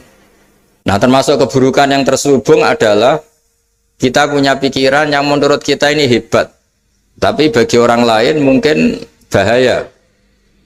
Misalnya kita punya pikiran ingin jadi orang kaya raya yang dermawan. Itu artinya kan pikiran baik karena ingin jadi dermawan. Tapi artinya bayangkan orang lain tuh miskin semua butuh derma kamu. Mana mau orang lain kamu bayangkan miskin butuh derma kamu. Orang lain juga bayangkan dirinya kaya gak butuh derma kamu. Itu namanya kebaikan yang subjektif. Kamu ingin jadi kiai yang ngajarin orang banyak, oke, itu baik. Tapi kan berarti kamu bayangkan orang lain gak bisa ngaji, terus kamu saja yang bisa ngaji sehingga kamu yang ngajarin. Ya sudahlah, kebaikan itu udah usah muluk-muluk seperti itu. Jadi apa yang ditakdirkan kita jadi bupati ya jadi yang baik, menolong pekerja-pekerja yang baik. Saya kemarin diceritain banyak oleh Mas Anas aktivitas Pemda Banyuwangi yang menolong banyak orang, juga masyarakat juga saling menolong dan seterusnya dan terusnya. Jadi ini jelas maksud saya supaya bupati dan semuanya pemimpin melakukan kebaikan itu berdasar panduan dari Rasulullah SAW, di mana di antara aturan yang dianjurkan beliau adalah aktivitas kita sebagai manusia adalah tu'inu soni'an au tasna'uli akhraq. Ya, saya ulang lagi. Saya ulang teks hadisnya secara lengkap supaya dapat berkahnya Rasulullah Shallallahu Alaihi Wasallam. Ada beberapa pertanyaan dari sahabat, ya Rasulullah, jika saya tidak bisa berbuat baik yang berbiaya atau tidak bisa berbuat baik yang aktif, apa yang saya harus lakukan? Nabi ngendikan tu'inu shani'an aw tasna'u li asra. Kamu membantu orang yang bekerja atau kreatif, orang-orang yang kreatif atau pekerja apa saja kamu bantu, dan bantu orang yang tidak punya pekerjaan. Terus ditanya lagi, qultu ya Rasulullah ara'aita in dha'iftu an ba'dil amal. Bagaimana kalau itu pun saya tidak bisa ya Rasulullah? Terus Nabi ngendikan tafuqifu syarraka anin nas fa innaha shadaqatun minka ala nafsik. Yang penting keburukan kamu tidak menimpa ke orang lain, dan itu bagian dari sedekah kamu. Nah, perlu saya ingatkan ke semua kita lah. Makanya pentingnya membaca umat Islam dengan ilmu ushul fikih. Saya berkali-kali bilang, jika ada seseorang tidur, itu jangan kamu baca sebagai tidur yang meninggalkan tahajud, meninggalkan sholat qiyamul lail, meninggalkan wiridan di malam hari. Tapi juga bacalah saat itu dia tidak dugem, tidak maksiat, tidak narkoba. Sehingga barokahnya ilmu itu ada respek pada umat Islam yang tidur. Karena tidur itu juga ada fungsi meninggalkan sekian maksiat, sekian kriminalitas. Tapi kalau kita kulino tidak baca dengan ilmu, maka melihat orang tidur itu ya kayak meninggalkan tahajud, meninggalkan wiridan, meninggalkan qiyamul lail, sehingga bawaannya kita ini akan kurang respect. Tapi kalau kita membacanya dengan ilmu, orang yang tidur di malam hari, maksudnya ya sudah sholat isya, itu ada sekian potensi maksiat yang dia tinggalkan. Dia tidak ngerasani orang, tidak adu-adu orang di medsos, dia tidak dugem, tidak meninggalkan. Pokoknya ada sekian kebaikan dalam saat tidur itu. Ini barokahnya ilmu. Tanpa ilmu kita tidak bisa respect seperti ini. Karena bawaannya akan, oh ini malam-malam tidak tahajud, tidak wiridan, tidak apa. Tapi kalau kita dengan ilmu, itu akan membaca dengan tidur, artinya orang tidak maksiat, tidak dugem, tidak ngerasanin orang, tidak ngata-ngatain orang. Nah di sini sadaqallahul azim ketika ngendikan wa min ayatihi manamukum billaili wan nahar. Termasuk ayat Allah itu orang tidur. Maksudnya tidur yang dengan dimaknai positif tadi, bisa istirahat, bisa meninggalkan maksiat, bisa apa-apa. Nah ini di sini hebatnya Rasulullah SAW ketika beliau memandu kebaikan. Di antara kebaikan itu apa? Takufu syarroka anin nas fa innaha shadaqatun minka ala nafsik. Kamu, potensi buruk kamu atau keburukan kamu jangan sampai menimpa pada manusia, pada orang lain, dan itu bagian dari sedekah kamu. Ya, saya mohon maaf sama Bu Bupati, sama semua Pemda, sama Wakil Bupati karena saya tidak bisa lama-lama. Saya punya wadifah. Tadi ini pun sudah ngurting ngaji saya karena saya harus ikut ngaji di sini. Dan mari sama-sama berdoa. Al-Fatihah. Jadi status kehambaan ini kita mantapkan dulu. Jangan ada status lain kita di depan Allah kecuali status kehambaan. Saya punya analogi dan itu saya ulang-ulang karena di antara ciri Quran itu mengulang-ulang sesuatu yang harus jadi pegangan. Saya ulang lagi, di antara ciri Quran itu mengulang-ulang sesuatu yang jadi pegangan. Jika kita belajar ilmu fisika atau ilmu apa saja, maka kita akan bicara materi sesuai statusnya. Jadi kita harus latihan untuk iman kepada Allah. Saya tanpa mengurangi rasa hormat, saya memberi contoh begini ya. Ini jam, materinya dari besi. Ini kertas, materinya ya kertas. Tentu secara fisik, orang akan bilang jam ini lebih kuat timbang kertas. Dan itu pasti dibenarkan dari segi materi. Tapi kalau Anda beragama dan Anda tahu bahwa pengendali alam raya ini Allah Ta'ala, maka kamu akan bilang, terserah Gus Baha gitu. Bisa saja jam ini saya punya niat saya hancurkan, kertas yang lemah ini saya simpan. Sehingga jam tangan ini 5 menit lagi saya hancurkan sehingga benar-benar rusak. Sementara kertas ini saya simpan sampai bertahun-tahun awet. Nah, kira-kira seperti itulah ilmu manusia. Sesuatu yang kita sangka kuat, ternyata Allah punya rencana menghancurkan itu. Dan yang kita sangka lemah, ternyata Allah punya rencana untuk mengabadikan itu. Nah, di sini pentingnya iman, lahu maqalidus samawati wal ard. Hanya Allah yang mengendalikan semua.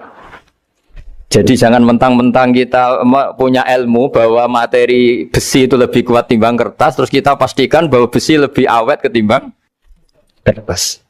Kita sisakan satu keyakinan terserah Allah, terserah pengendalinya.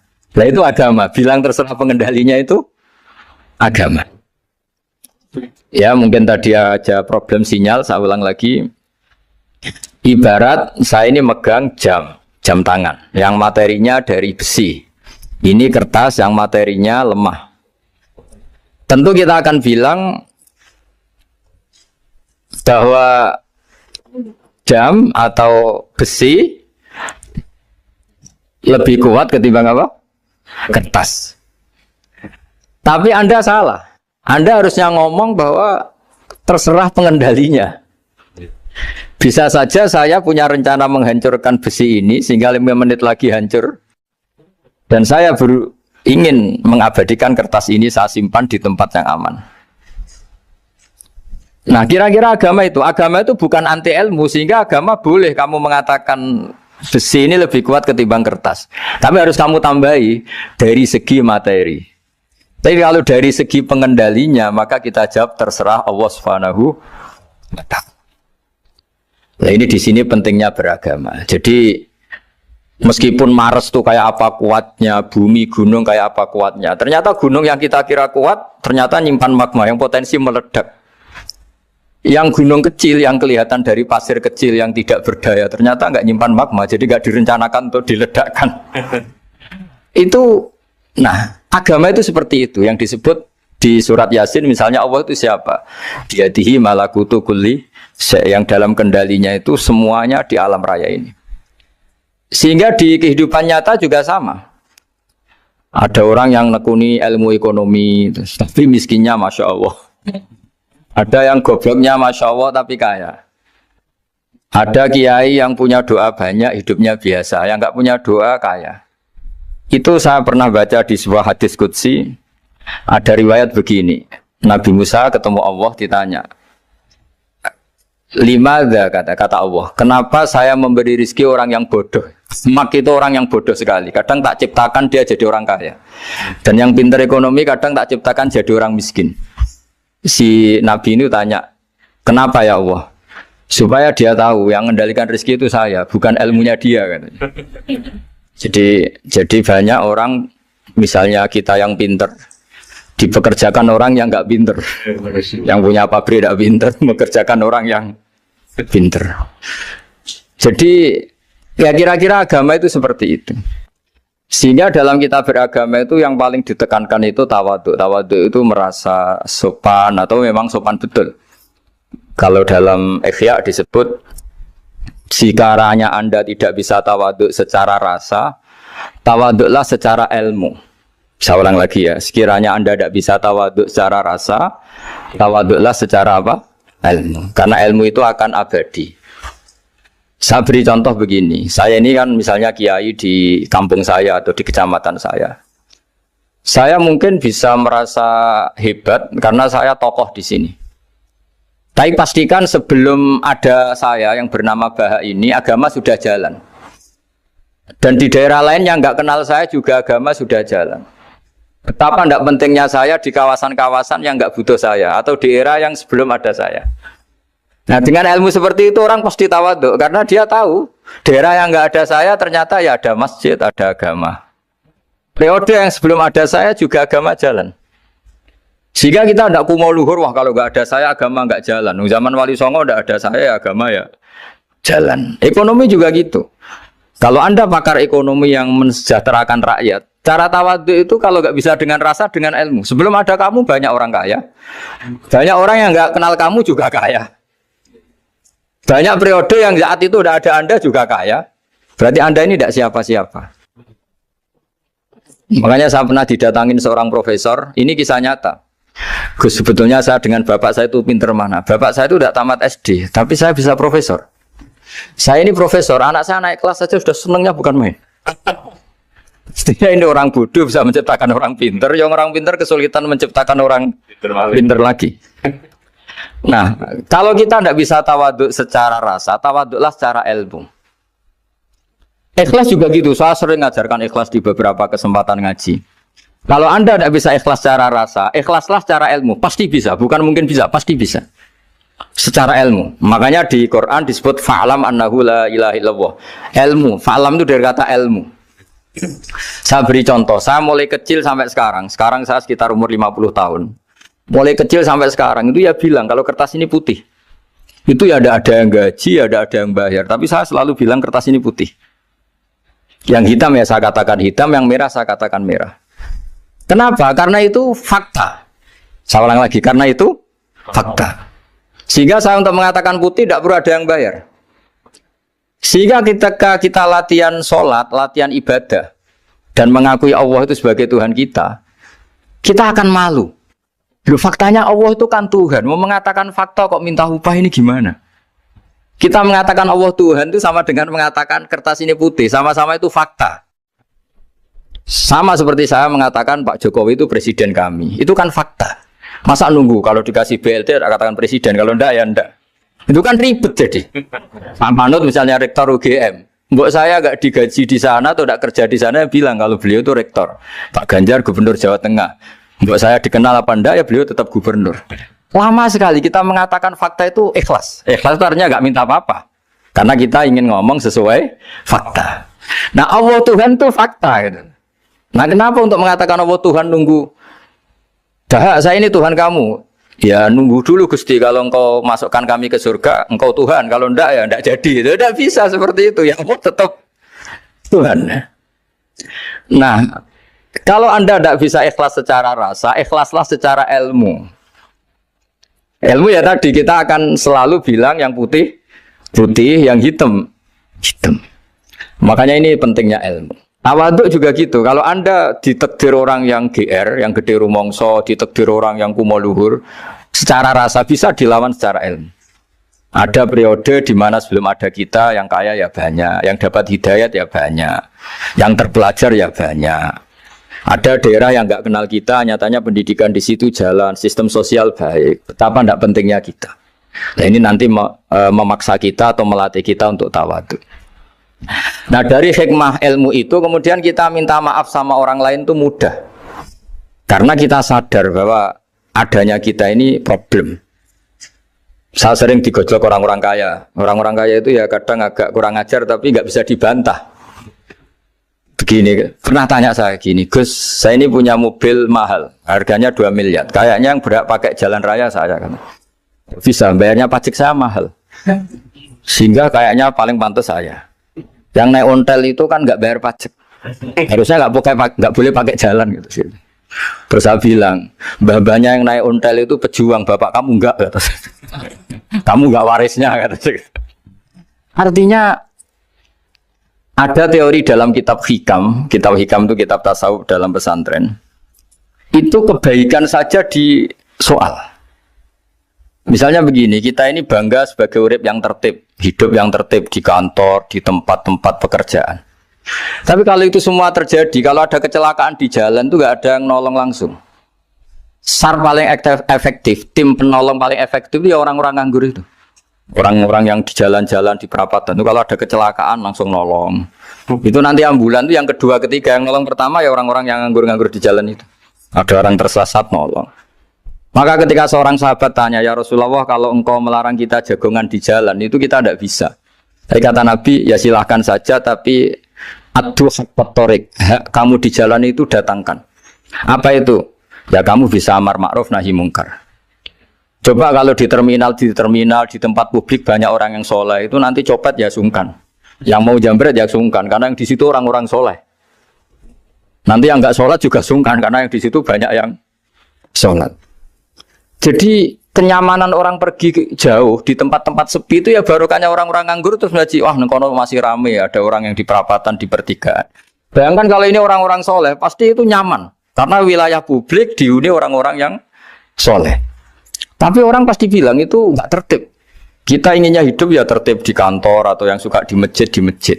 Tapi kalau itu terjadi, itu nggak ada tim SAR gratis yang setiap saat kalau ada orang kecelakaan nolong. Makanya dalam makalah hikam itu paling masyhur diantaranya itu manusia itu siapa? Manusia itu mangkanat mahasinuhu masawiyah, fakih falatakun masawihi masawiyah. Manusia itu orang yang saat baik saja ada salahnya, apalagi masalah. Jadi kalau kamu punya toko, lagi laris. Dan saat laris itu Anda ngerumat keluarga Anda melakukan kebaikan pada keluarga Anda. Pasti ada toko lain yang termahjubkan, yang tersingkirkan. Makanya saya pernah diskusi sama kiai besar, guyonan sama saya. Kita kalau kiai besar sebaiknya kalau diundang di musola kecil datang apa enggak? Kata kiai yang satu, jangan datang Gus, itu jatahnya kiai kecil. Terus kata yang satu, datang Gus sebagai bukti tawaduk bahwa kita kiai besar pun mau diundang yang kecil. Akhirnya kita ini ya kadang datang kadang enggak, karena kadang kita enggak datang supaya jatah rezeki kiai kecil enggak terambil. Kadang yang mau datang supaya dikira tawaduk. Makanya kalau seorang profesor sering terubah di bawah itu ya kasihan yang S1, SPDI itu kan nanti nggak jadi bintang kalau profesornya sering turun. Kalah terus itu. Jadi kadang-kadang itu orang itu harus berpikir secara ilmu, jangan rasa terus. Jadi itu ilmu. Jadi semua yang kebaikan yang kita lakukan itu secara ilmiah bisa diperdebatkan.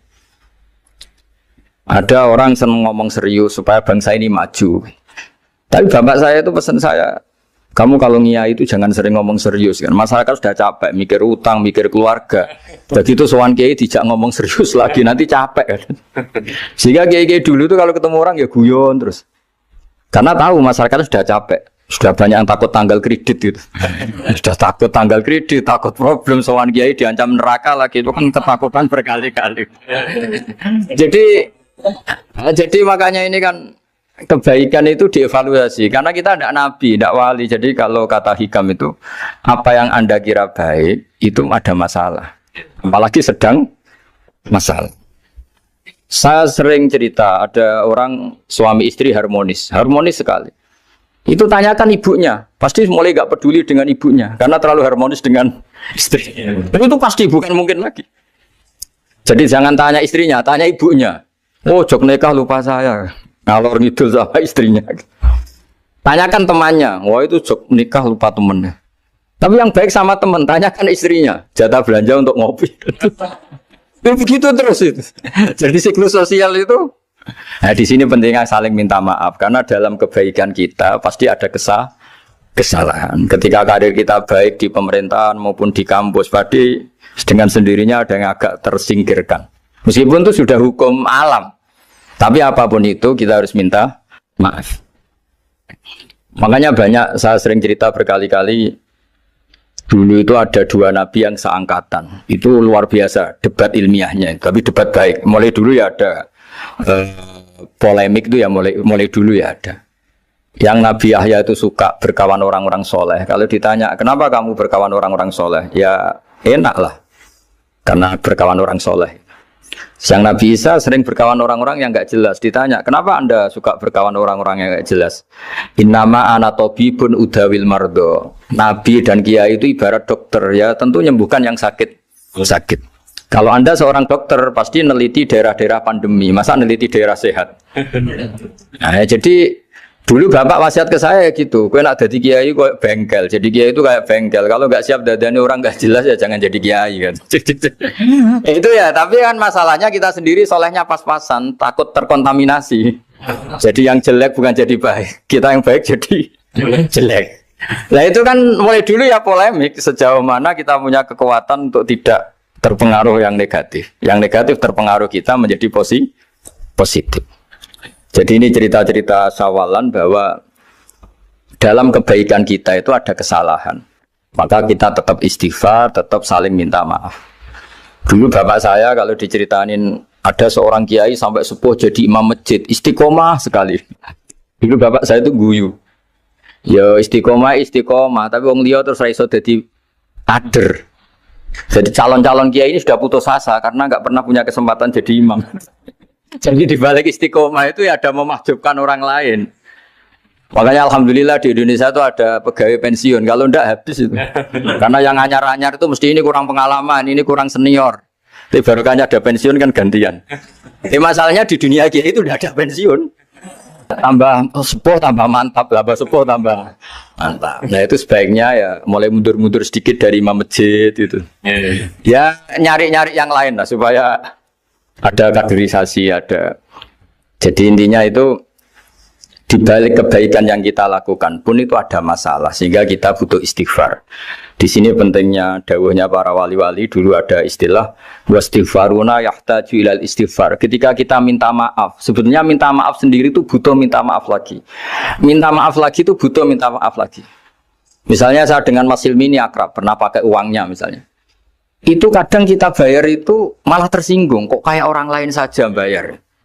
Minta maaf juga gitu. Kalau kamu punya teman akrab, terus minta maaf resmi itu tersinggung. Kayak wong liya ae jaluk sepuro.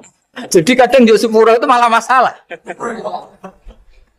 Itu kan sama, kamu punya teman akrab terus kalau mau main, assalamualaikum, saged masuk napa boten? Angsal boten. Boleh enggak main? Itu mesti teman kamu tersinggung. Kok kayak orang lain saja. Artinya ketika Anda merasa benar karena protokoler ketika masuk ke teman, ternyata itu salah. Teman kamu maunya enggak protokoler karena sudah akrab. Tapi ketika kita merasa akrab, ternyata selonang-selonang dianggap problem, kita tidak pernah tahu. Nah di sini kata ulama-ulama, minta ampun itu kebutuhan manusia, karena dalam kebaikan kita pasti ada kesalahan. Makanya disebut wastighfaruna yahtaju ilal istighfar. Kita selalu diajari Rabbana dzalamna anfusana, ya Allah, kita ini selalu mendolimi diri kita sendiri. Jadi saat kita baik pun ada unsur kesalahan. Yaitu tadi, kalau Anda jadi orang pasti ada yang termahjubkan. Kalau Anda kiai besar atau profesor atau pejabat turun ke bawah, ya kalau gubernur turun terus ya bupati gak jadi bintang. Kalau saya kiai besar misalnya turun terus ya kiai kampung itu ya kasihan. Saya pernah diundang Manakipan tidak datang itu kiai kecil bilang matur nuwun Gus gak teko. Aduh iwake gak untuk saya katanya. Barokahnya saya ada itu lucu ya, matur nuwun betul. Matur nuwun Gus jenengan gak dugi jadi. Akhirnya jatah besarnya untuk saya. Nah, tapi yang punya rumah komplain. Gus udah ngeratau teko PP aku wong cilik. Nah ini saya harus mendahulukan versi Soibul Bait yang punya rumah apa versi Kiai yang termahjubkan. Artinya pilihan apapun saya harus istighfar karena ada saja unsur salahnya. Ya makanya ini kan, makanya ya saya minta UGM juga saya sering undang saya terus, nanti dikira karena kampus besar Gus Wak mau juga keliru lagi. Kalau 1-2 kali mungkin boleh, kalau keseringan ya gak boleh, nanti itu dikira saya maunya hanya sama kampus besar, padahal saya sama RT ya sering datang juga. Nah ini yang terakhir saya bacakan teks otoritatif sebagaimana janji saya. Kata Rasulullah SAW di sebuah hadis, ini terakhir nanti supaya nggak lama-lama saya juga punya wadhifah. Ada orang itu punya hutang itu ya hutang, memang hutang.